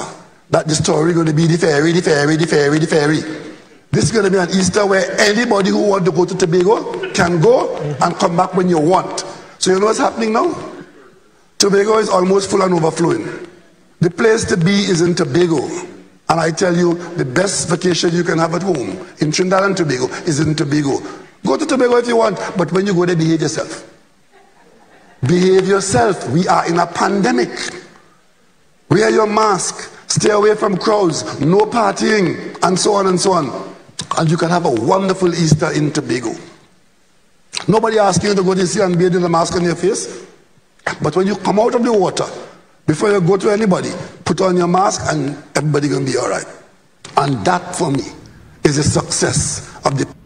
And on that invitation, Tobago is rattled. Tobago was at about 3 deaths from COVID-19. They're up at 65 right now. COVID-19 cases of over 464 because of that clown, that irresponsible clown. And now we're talking about Trinidad and Tobago, the PNM re-election in Tobago. Their slogan is, well, it could have been worse. So the economy could have been worse. Trinidad and Tobago is better off than expected, says Rowley. But yet Joseph's restaurant closed. Let me ask you this. Rowley and Smallpin said, for example, that the fake all matter, the arbitration, that Deborah Peake Senior Counsel said the government of Trinidad and Tobago must appeal. Must appeal. There's been no appeal by no board. And Kamala Persad-Bissessar on the Monday night virtual asked if that board get a indemnity also. But Rowley said that he have nothing to do with that. That's the board. He can't instruct the board to appeal or not to appeal and so on, because that's the board's business. Well, let me ask Rowley and Smallpin something. If that is so, how come Smallpin said, and I quote, that I instructed the Lake Asphalt board to appeal the decision against the contractor? So they lost, Lake Asphalt lost a case against a contractor, and the minister instructed the board to appeal. But in the Petrochain matter, the heritage matter, with fake oil Rowley best friend, who like to use epithets, this Rowley said he can't instruct. That is all the Prime Minister. Now, finally, before we see the real hypocrisy of Trinidad and Tobago, the PNM is coming out to try and say, through a consultant, Gregory Maguire, he's coming out to say that the decision about Train 1 is very complex and there are issues there, and that the interests of Trinidad and Tobago may not be reflected in that of the BP and Shell and so on. He says, keep Train 1 going dependent on two factors: some capital expenditure on refurbishment work and the ongoing maintenance and the availability of gas supplies. NGC has decided to fit the bill on the refurbishment. Okay. So NGC is a 10% shareholder. The others are 90%. Them say we ain't putting no money there. NGC take the taxpayer money and outfit the whole thing, refurbish it. Did our equity position increase? So if they refurbish it and if we find gas, because Maguire said, but wait, we could find gas at any time. Yes, Maguire, suppose we don't find gas. We didn't find gas this year. No gas available. So that is 600 million gone. Next year, we go put on another 600 or another 300 to keep it going, just to wait to see if we get gas. And if so, if we get gas, at what point would that be profitable? And furthermore, what is our equity take? Has our equity increased since we have taken on all the costs of refurbishment and so on? Did we go and sign a contract that says with BP and Shell, well, all you don't want that, we go take 100% equity and then we will do it? Or is that part of the negotiator now? So you are telling me that the PNM government went and spent taxpayer money and now going to try to beg Shell and BP, hey, as we spend this, give me some more equity in the train? Mr. Maguire, when you have Balizé juice in your brain, you said that you were forced to comment now. Well, let me ask you something. When Rowley and Smallpin went in 2017 and negotiated a gas price that was about $1 US per MMBTU too high and made Point Lisa's non-functional and 10 companies shut down, you didn't feel inclined and forced to comment on that negotiated gas price? When Rowley shut down Petrotrin against the advice of 3 different experts for 64 million, you did not feel the urge to comment. Why not? You didn't comment. You just feel an urge to comment now that PNM looking bad, that they created a new concept of thieving, which is indemnify to thief. You didn't comment with Malcolm Jones, World GTL, when Stuart Smallpin Young was a lawyer and they pulled them out of the case and the Privy Council laughed at them and we lost $3 billion that we could have gotten back. You didn't feel forced to comment, Mr. Gregory Maguire. Give me a rest, brother. You're too bright to be so stupid because you are very intelligent. But lots of people who are intelligent but warped by politics make themselves sound stupid. So don't be forced to comment. Just force yourself to hush. All right? And let me tell you something. While all of this going on, while all of you suffering, while roads, bridges mashing up, while crops being flooded, while potholes everywhere, no water, you have no contracts, jobs shutting down, 44% of businesses will never open up. Look what is happening at Balizé House. All you take a look.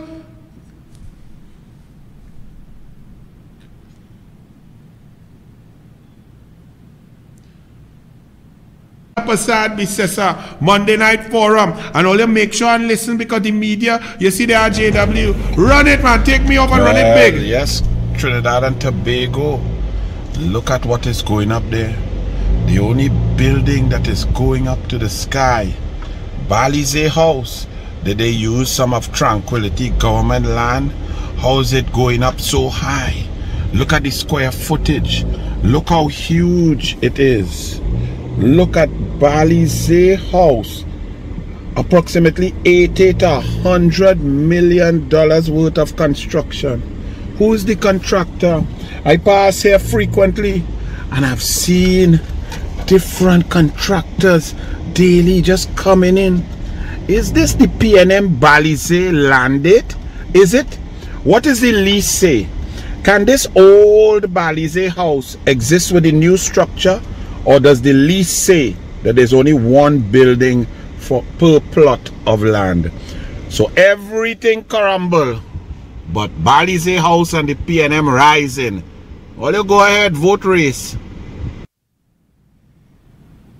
If that does not show you that the red football team doesn't care about you, doesn't care about your children, doesn't care about future generations, then nothing else would. You saw a man house fall down in Moruga, landslip, flood, bridge, mash up, road, pothole, all of that. The place in a total mess. They come in to tax you more. But Balizé House is going up a pace. The Manny Ramjohn, the stadium, not maintained, all dilapidated, nothing functioning. But Balizé House is rising. That's what they care about. That's your football team. So when you think about that and you think carefully, politics is not about football team and who go win. It's about your lives, about your policies. Don't be like a JW and get a phone call and just jump on a team without knowing what the team stands for, without understanding the history of the team, what they have done, what they are going to do, what they plan to do. Don't just jump there just to be on a team. Think carefully. Because there is a great difference between Kamla Prasad Bissessa and Keith Christopher Rowley are gone. Blessings to you. Welcome to Facts, Not Fiction. Join me this Tuesday night at 7:30 p.m. sharp. 7:30 p.m. sharp, yes, for another Facebook Live as we discuss facts, not fiction. Ladies and gentlemen, total trouble lies ahead under the stewardship of Keith Christopher Rowley. Join me Thursday, 7:30 p.m. sharp. I'm out.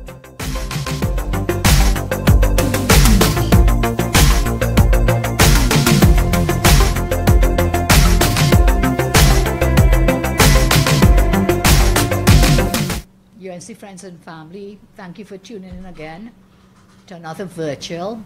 Let me thank all those speakers who came before me, all powerful UNC speakers, UNC and proud.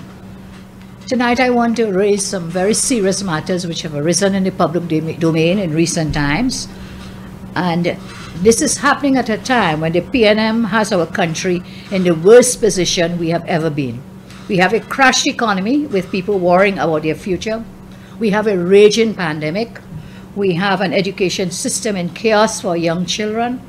And all at the same time, we have the unilateral removal of rights and freedoms in our country, curtailment of those rights by Keith Rowley and his government.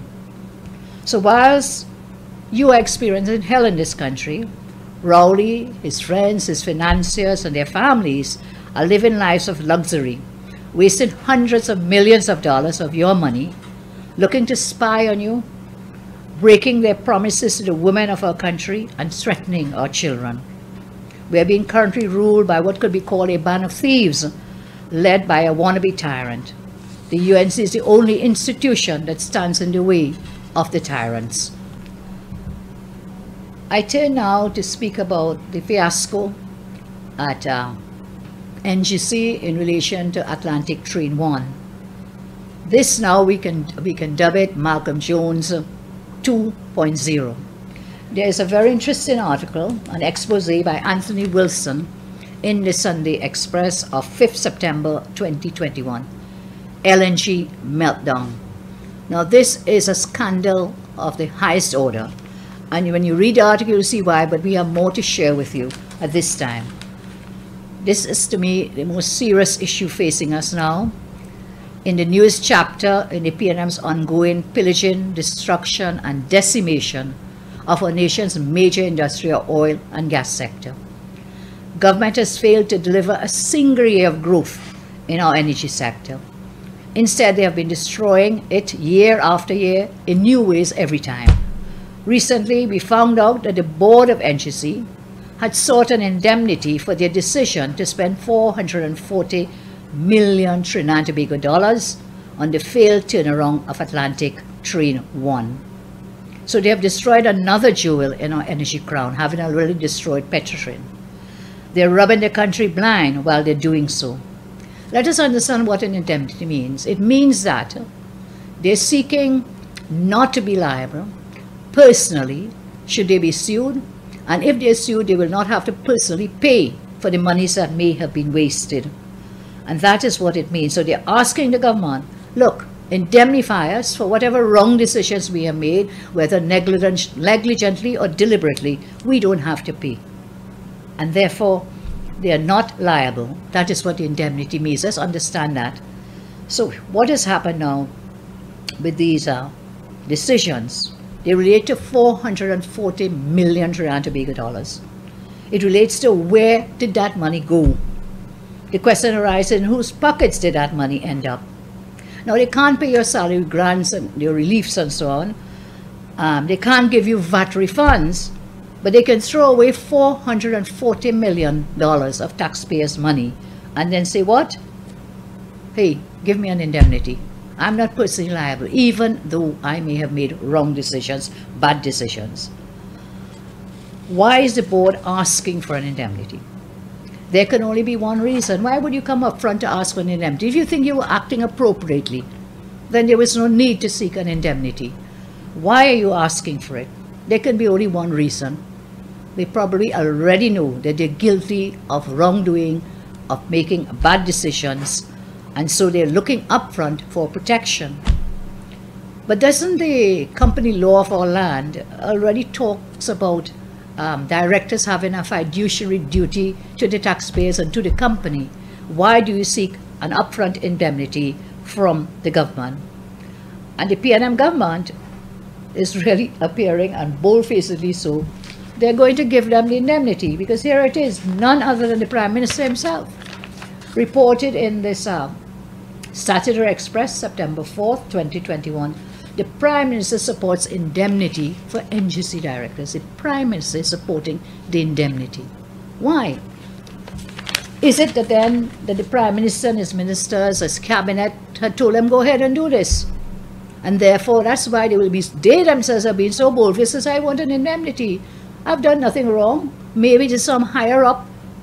And this story, PM supports it, tends to support any view that they have been given instructions from the powers that be. Are we saying to the country, we will protect our friends from whatever thieving or wrongdoing or negligence they may have done? You remember, this is a Prime Minister spoke about the code of the Cosa Nostra. Is this Cosa Nostra, protecting your own? And you know, this reminds me of the fake oil, alleged fake oil scandal. Keith Rowery's best friend, AV Drilling, standing to get millions more of our dollars. I think there should be a commission inquiry into that. The failure of the board of the successor company to Petrotrin to go to the High Court to apply to set aside the arbitration award, which, if is allowed to stand, will amount to millions of dollars to the Prime Minister's best friend. And here it is, another board, a Rowley board, placing millions of your dollars at risk by failing to heed the advice of their lawyers to apply to the High Court to set aside the arbitration award. Have they also asked for an indemnity, by the way? Because by failing to make a decision in the interest of the taxpayer, is it that they have also quietly and secretly asked for an indemnity for their wrong decision or their negligence in failing to go to the High Court to apply to set aside this judgment? Tonight, I tell you, this NGC indemnity for Train 1, GTL Malcolm Jones 2.0. Justice Malcolm Jones was allowed to escape scot-free after billions of dollars of waste, mismanagement, corruption. The NGC board, including its president, are now attempting to be protected from a vulgar wasting of $440 million. And let's remember, the code operated there. Cosa Nostra operated there, because even though we had filed that matter in court, the PNM government removed the matter from court, thereby protecting Malcolm Jones, again, the friends, the family, and finances of the PNM. Just as Malcolm Jones escaped, is it also then that this board for the NGC seeks to escape liability for their wrongful mismanagement of the Atlantic issue? In 2019, they were aware that BPTT, the major gas supplier of Train 1, would be unable to supply gas to the plant. Instead of finding a new supply of gas, government spent 2 years downplaying this was not important, giving $440 million of your taxpayers' money, acted as though it was their money. It didn't matter. At the start of this year, this government could not identify a single source of gas to keep the plant operating, in addition to which the majority stakeholders, BPTT and Shell, told the government in writing they had no gas and will not be participating in the so-called turnaround. A letter written early in this year, 2021, by concerned employees to the Prime Minister indicated that something was very wrong and that the government and the people were being set up. Prime Minister, why did you not act on that? Why did you not look at what they were alleging in terms of the behavior by the board of NGC, the president of NGC, and the interlocking directorates of NGC and its subsidiary, where they each patted each other on the back and said, yes, we agree that we should get an indemnity. Again, a serious conflict of interest and no due diligence, not just by the board, not just by the chairman the vice president of NGC, but no due diligence by Mr. Rowley. He was directly written on this matter early this year before this whole fiasco unfolded. So it is shameful, I think, and disingenuous that despite failing to identify a single source of gas which would keep Train 1 going, the board of NGC opted to invest 440 million Trinidad and Tobago dollars in a turnaround of Train 1. I posed the question to the Prime Minister, the Minister of Energy, to the Chairman and President of NGC. Why did you waste taxpayers' money knowing there was not a gas supply to keep the train going? What analysis on future supply of gas did the board base these $440 million investments on? Who are the recipients of these funds? None of those projects listed by the Minister of Energy can supply immediate gas. So did the board base this investment on a flawed gas supply? What economic model did you base this investment on? And what has been the benefit of the investment to the people of our nation? It is clear that the board is seeking indemnity because they knew that this investment was a callous waste of taxpayers' money, but they went ahead and did it anyway. Normally, once we had the facts, we would be able to sue them for negligence, and therefore they're seeking an upfront protection by way of the indemnity. But I think we have to ask further. I ask the government, is it a cabinet minister, or the Prime Minister who instructed the board to make this baseless, wasteful decision because they were playing politics to avoid the embarrassment of yet another plant closing down? The mere fact that the Minister of Finance has granted some form of indemnity is proof that not only was there wrongdoing with the board and with the president and so on, but raises the questions about cabinet involvement, ministers' involvement. It is obscene that the board of NGC are more concerned with protecting themselves than protecting taxpayers. Tonight I call for the resignation of the entire board and the executive management of the NGC, and I call for the resignation of the Minister of Energy, the Minister of everything who has failed in every ministry that has ever been put into. They should resign, and they must go now. And whilst we speak of Mr. Young and the matters falling under his portfolio, there's another mystery, and it's a mystery to do with FCB and a company called Barita. As you know, this government is very close to a Jamaican company called NCB Global Finance. And guess what? It is headed by one Mr. Angus Young, the brother of the Super Minister Stuart Young.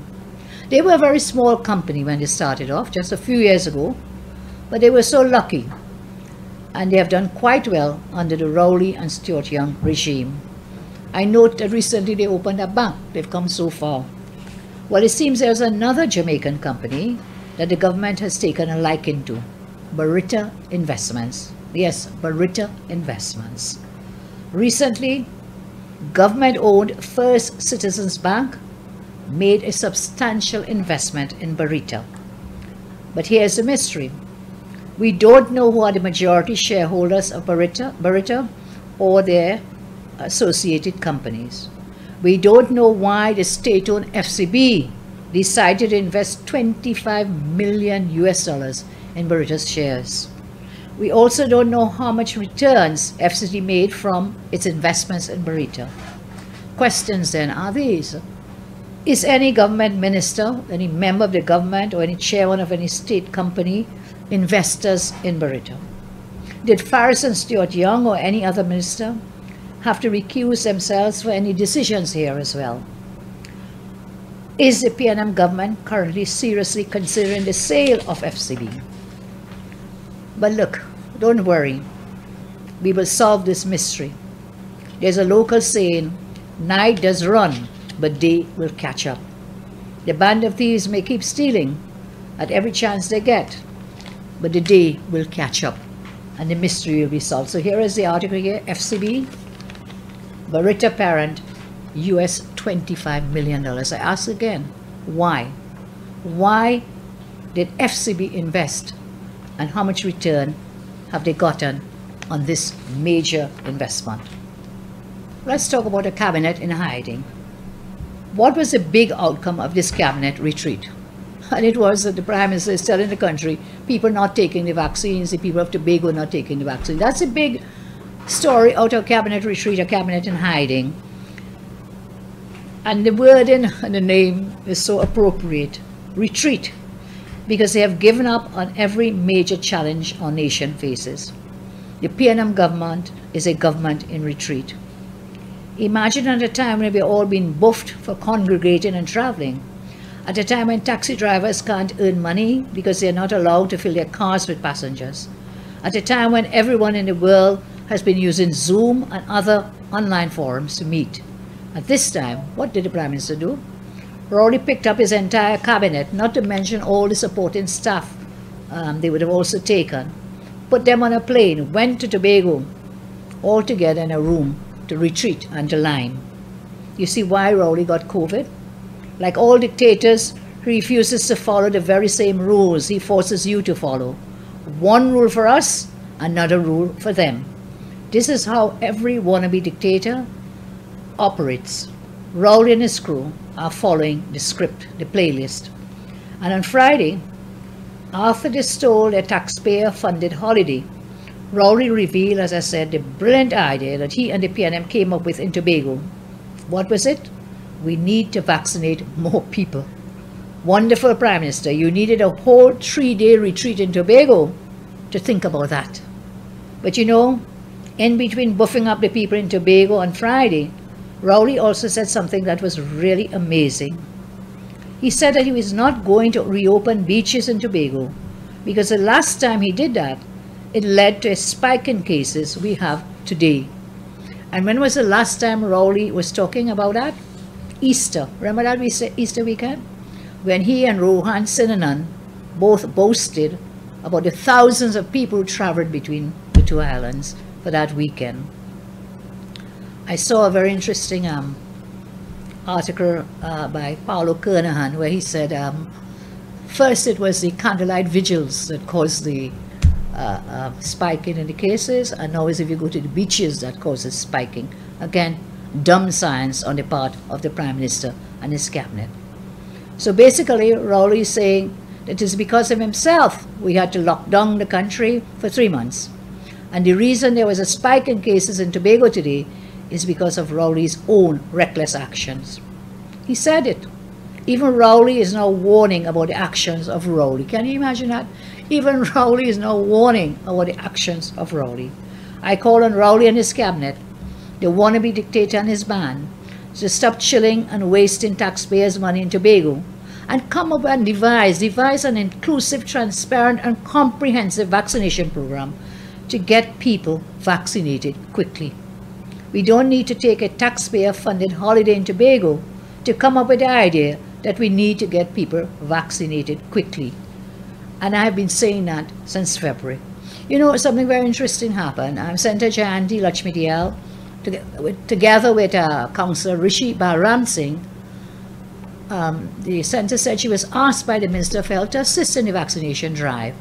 And that was to be on Friday at the Gulfview Community Center. And then they called and they cancelled it. What were their reasons? They alone know. But what happened instead is that Faris Alwari came to Gulfview and had another super spreader of hundreds of people gathered in an enclosed space in Gulfview for vaccinations, just to get a PR, just to get himself and his face and his voice out there as a PR gimmick. They scuttled what had already been agreed to allow Faris to come down to San Fernando and, as I say, engage in another super spreader. Reminds you of what? Easter and Rowley in Tobago, super spreader. Reminds you of that. And then they want to blame candlelight vigils, they want to blame the beaches, they want to blame the churches, they want to blame the individual, they want to blame everyone except themselves. Well, it's not going to work, Prime Minister, it's not going to work. We don't need, as I say, this holiday that you went on in Tobago taxpayer funded. And you must now fully admit the misjudgment you made in Easter when you wanted to papi show yourself because the PNM had lost the THA elections and reopened against the advice of the CMOH, who is on record saying he had concerns. So now, Keith Rowley, you must now fully admit the misjudgment you made at Easter time.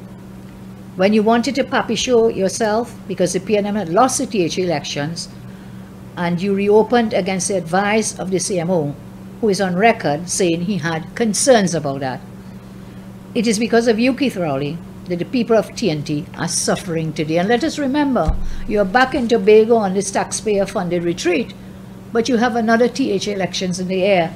So when it suits you, you take the crew, you go up to Tobago, and then you want to blame everyone, the people of Tobago, the people of Trinidad, and you do not see your own actions as contributing to the situation we are in today. So it is clear that you just can't do anything right. What happened to the pepper spray legislation? Like all wannabe dictators, Rowley has absolutely no care for the people he leads. To prove it, don't only look at the COVID disaster, but look at what is happening to our daughters and our sisters and mothers in this country. Since 2017, we have been calling for pepper spray legislation to allow our women to protect themselves. Over and over again, we have proposed this in Parliament, outside Parliament. Look how many innocents had to be taken away before this wicked, heartless government decided to amend one small piece of law to make it legal. They came with excuse after excuse, and only after tremendous pressure did they start to act. That was more than a year ago. They came to Parliament, they brought an amendment a whole year ago, and you know, today we are nowhere closer than we were because the process is still incomplete. Women still cannot legally access pepper spray to protect themselves. You remember where this all came about, when they then came and promised only after tremendous pressure following the death of Ashanti and the death of Andrea Barrett. So you brought it. Okay. Mama Guy again. Up to today, in addition to bringing a flawed bill to Parliament, you still cannot see your job through to the end. The end here is getting pepper spray in the hands of those women who need it most. If those who need it the most cannot get access to the pepper spray, then what was the point? What was the whole papi show about? What is the issue with the Attorney General? Are you waiting for one of your relatives to set up a pepper spray company before you see work to the end, before you implement the legislation? What is the key back? Up to today, 1 year later, we still do not have implementation of the pepper spray legislation. I always say PNM means promises never materialize. This time, to the women of our country, it is only lies after lies after lies and promises, promises, promises. PNM, promises never materialize. When I started speaking to you earlier, I talked about the fact that this government, while you are experiencing hell, that the Keith Rowley government, their friends, their finances and families are living lives of luxury, wasting money, looking to spy on you. Well, I come to the issue of the spying because we have a very strange thing happen. Recently, Her Excellency the President was out of the country, and the acting president, none other than Her Excellency Christine Kangaloo, as acting president of the Republic of Trinidad and Tobago, issued legal notice number 220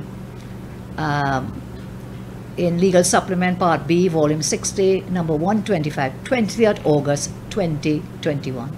Legal notice number 220. Out of nowhere, like a thief in the night, this legal notice under the hand of the acting president, so they waited until the president was out of the country, acting president Christine Kangaloo issued a proclamation. And what did it do? The proclamation was to put into effect Section 42A and B of what is known as the Data Protection Act. Section 42A and B. Now this is an entire statute, the purpose of which, when it was envisioned and when it was passed in the Parliament, was to protect your personal data, your privacy issues. What this legal notice has now done is that it gives power to public bodies such as ministries, cabinet, parliament, and other public bodies to share your personal information with each other. That personal information can be information such as age, religion, marital status, employment record, medical records, financial transactions, address, telephone contacts, private and confidential letters. So what it does is saying that any such information that is in the hands of a public body, that they can share it with any other public body, meaning government bodies. That's what this basically is saying. And why is it now, in the middle of an SOE, in the middle of a pandemic, where our rights are being truncated, taken away, why does the government come like a thief in the night to proclaim this single section of the Data Protection Act? The whole structure of the Data Protection Act, as I say, was to protect your personal information. Yes, it could be disclosed, but only with your consent. Those sections have not been proclaimed. It could be disclosed, yes, within a framework where you have an information commissioner to safeguard your rights. It could be disclosed where there are regulations, but none of these sections have been proclaimed. You cherry-pick this one section, and I think it's a very dangerous action, another dictatorial move on the part of the government. So you have none of the protections out of the Data Protection Act, and instead you have a free-for-all. So should the Prime Minister decide, I want your BIR information, wait, I want your medical records. I want to know if you took the vaccine or didn't take the vaccine. Give me the medical records of you and you and you. You haven't taken a vaccine. You know what? You can't come to work. Stay home. Stay home. Why did you come now to choose and cherry-pick this one section? Yes, this act was passed under my watch. And when it was passed, as I said, it passed with an entire framework of protections and safeguards for your rights and your privacy. What we did, we proclaimed parts of it, very few parts of it. What? It was to give the office of the Information Commissioner to get it into operation, so that you would have that person, that office, safeguarding your rights, which was the whole purpose of the Data Protection Act. So it is very important that the office is functioning. You know, there's no functioning office of the Information Commissioner. None. No regulations, none of the safeguards have been proclaimed. So you will say it was passed on our watch. But let me remind you, Attorney General, you were not then AG, but loquacious as ever, you put forward many, many amendments. It was not passed with a special majority because the framework provided the safeguards that would give it legitimacy, would give it reasonable justification, and all the Surat matters that you speak about, that it would be constitutional. But when you leave out all the safeguards and you proclaim only this 42A and B, then you have removed every single safeguard, and this, in my respectful view, is going to be a trampling and a violation of all the rights of our citizens to privacy and to protection of their personal data. There should be a code of conduct as well. Where is the code of conduct? That should have been approved by the Information Commissioner. But you have no Information Commissioner, so there's no code of conduct, as I said, no regulations to be made by the Minister. None of the safeguards are contained within the framework of that law. And this is a very dangerous move on the part of government. Let me repeat my call and make it very clear. I call on government. I call on the Attorney General to tell us why, in the height of the pandemic, when so many rights are already being trampled, why did you see it fit to cherry-pick this one section out of the Data Protection Act to have it proclaimed? Why? There can be no good intention in any of this. This is to get into the personal data of the citizens of Trinidad and Tobago. And I totally condemn this, and government should rethink this, or else they should repeal it. But they may have another reason, and that reason will come forward. But at the moment, this is a dangerous, dangerous, dangerous piece of action on the part of government. Before I close, I want to quickly refer to the media's important role in preventing our country from being ruled by dictators and protecting our treasury from being raided. The media, like the opposition, are supposed to hold the government to account. This morning, however, I was shocked to see that one of our leading media houses, their flagship morning show, is now being hosted by a failed PNM general election candidate, a former PNM senator. I want to ask this: how is this person expected to hold the government to account?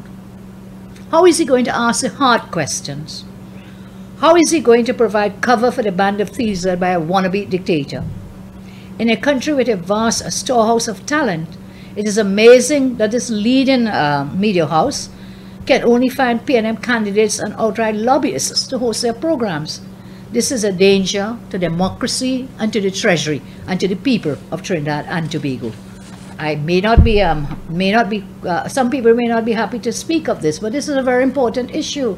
The media is the facilitator of democracy, and therefore why are you using failed PNM candidates, failed PNM senators to host your morning program? That program is a great program where we can put the government to task and the opposition. You can ask us the questions, but when you already have a partisan host, then nothing good can come out of it. And whilst I speak that, I am reminded that the government is now 6 going on 7 years later, has announced that it will launch a commission of inquiry into the Point Fortin Highway.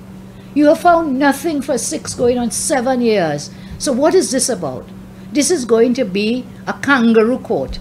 This is going to be a witch hunt, because you want to escape from Barita, you want to escape from NGC's fiasco, you want to escape from the Lake Ashford fiasco, so many, Petrotrin fiasco, the AV drilling, all of these. We should have a commission of inquiry on AV drilling. We should have a commission of inquiry on the failure of the Petrotrin board. But you want to do this Point Fortin Highway, which I am proud that we built that highway. The PNM promised it for over 50 years. It took a UNC government in 5 years. We did part of it, and then you came and you just stopped it. So you want a commission of inquiry. It says a kangaroo court. It is a partisan panel made up of PNM stooges and cronies. And yes, and I call out the judge, because it's the very judge, and the email gate came up with all kinds of extrajudicial thinking to say that the fake emails were real, when everybody else, from Google to the police to the whole Integrity Commission, except that judge. So we cannot accept.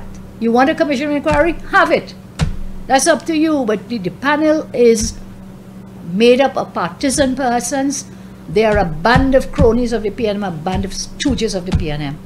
And we will have none of it. We'll talk more on that another day, but I'm reminded of what is happening in CNC3 here, by the PNM setting up this commission of inquiry and putting their cronies and their stooges as persons of to hold up and to adjudicate upon the actions and delivery of the Point Fortin Highway.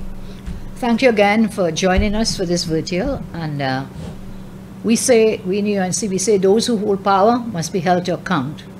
While Rowley and the PNM give away hundreds of millions of dollars of your money, they want to spy on you, they want to break their promises to the women and children of our country, they want to threaten our children. We in the UNC will call them out and hold the government to account. It may be easy to lose hope in everything, but like I always say, no matter how dark tonight will be, the sun will always rise in the morning, bringing with it light and hope of a new day.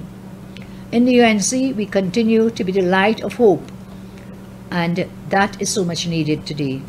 We have talked about the numerous issues plaguing us, and you have seen some of our plans to revitalize and transform our economy, to create jobs and to get Trinidad working again, Trinidad and Tobago working again. We are here to guard against this dictatorial government, and rest assured that I will continue to stand between this wicked administration and you, the people of our land. Let us continue working together as we strive to build a new nation for ourselves and our children. Thank you, and may God continue to bless you all. Thank you very much. Lessons to go. Welcome to Facts, Not Fiction. Join me this Thursday the 9th at 7:30 p.m. sharp. 7:30 p.m. sharp, yes, for another Facebook Live as we discuss facts, not fiction. Ladies and gentlemen, total trouble lies ahead under the stewardship of Keith Christopher Rowley. Join me Thursday, 7:30 p.m. sharp. I'm out.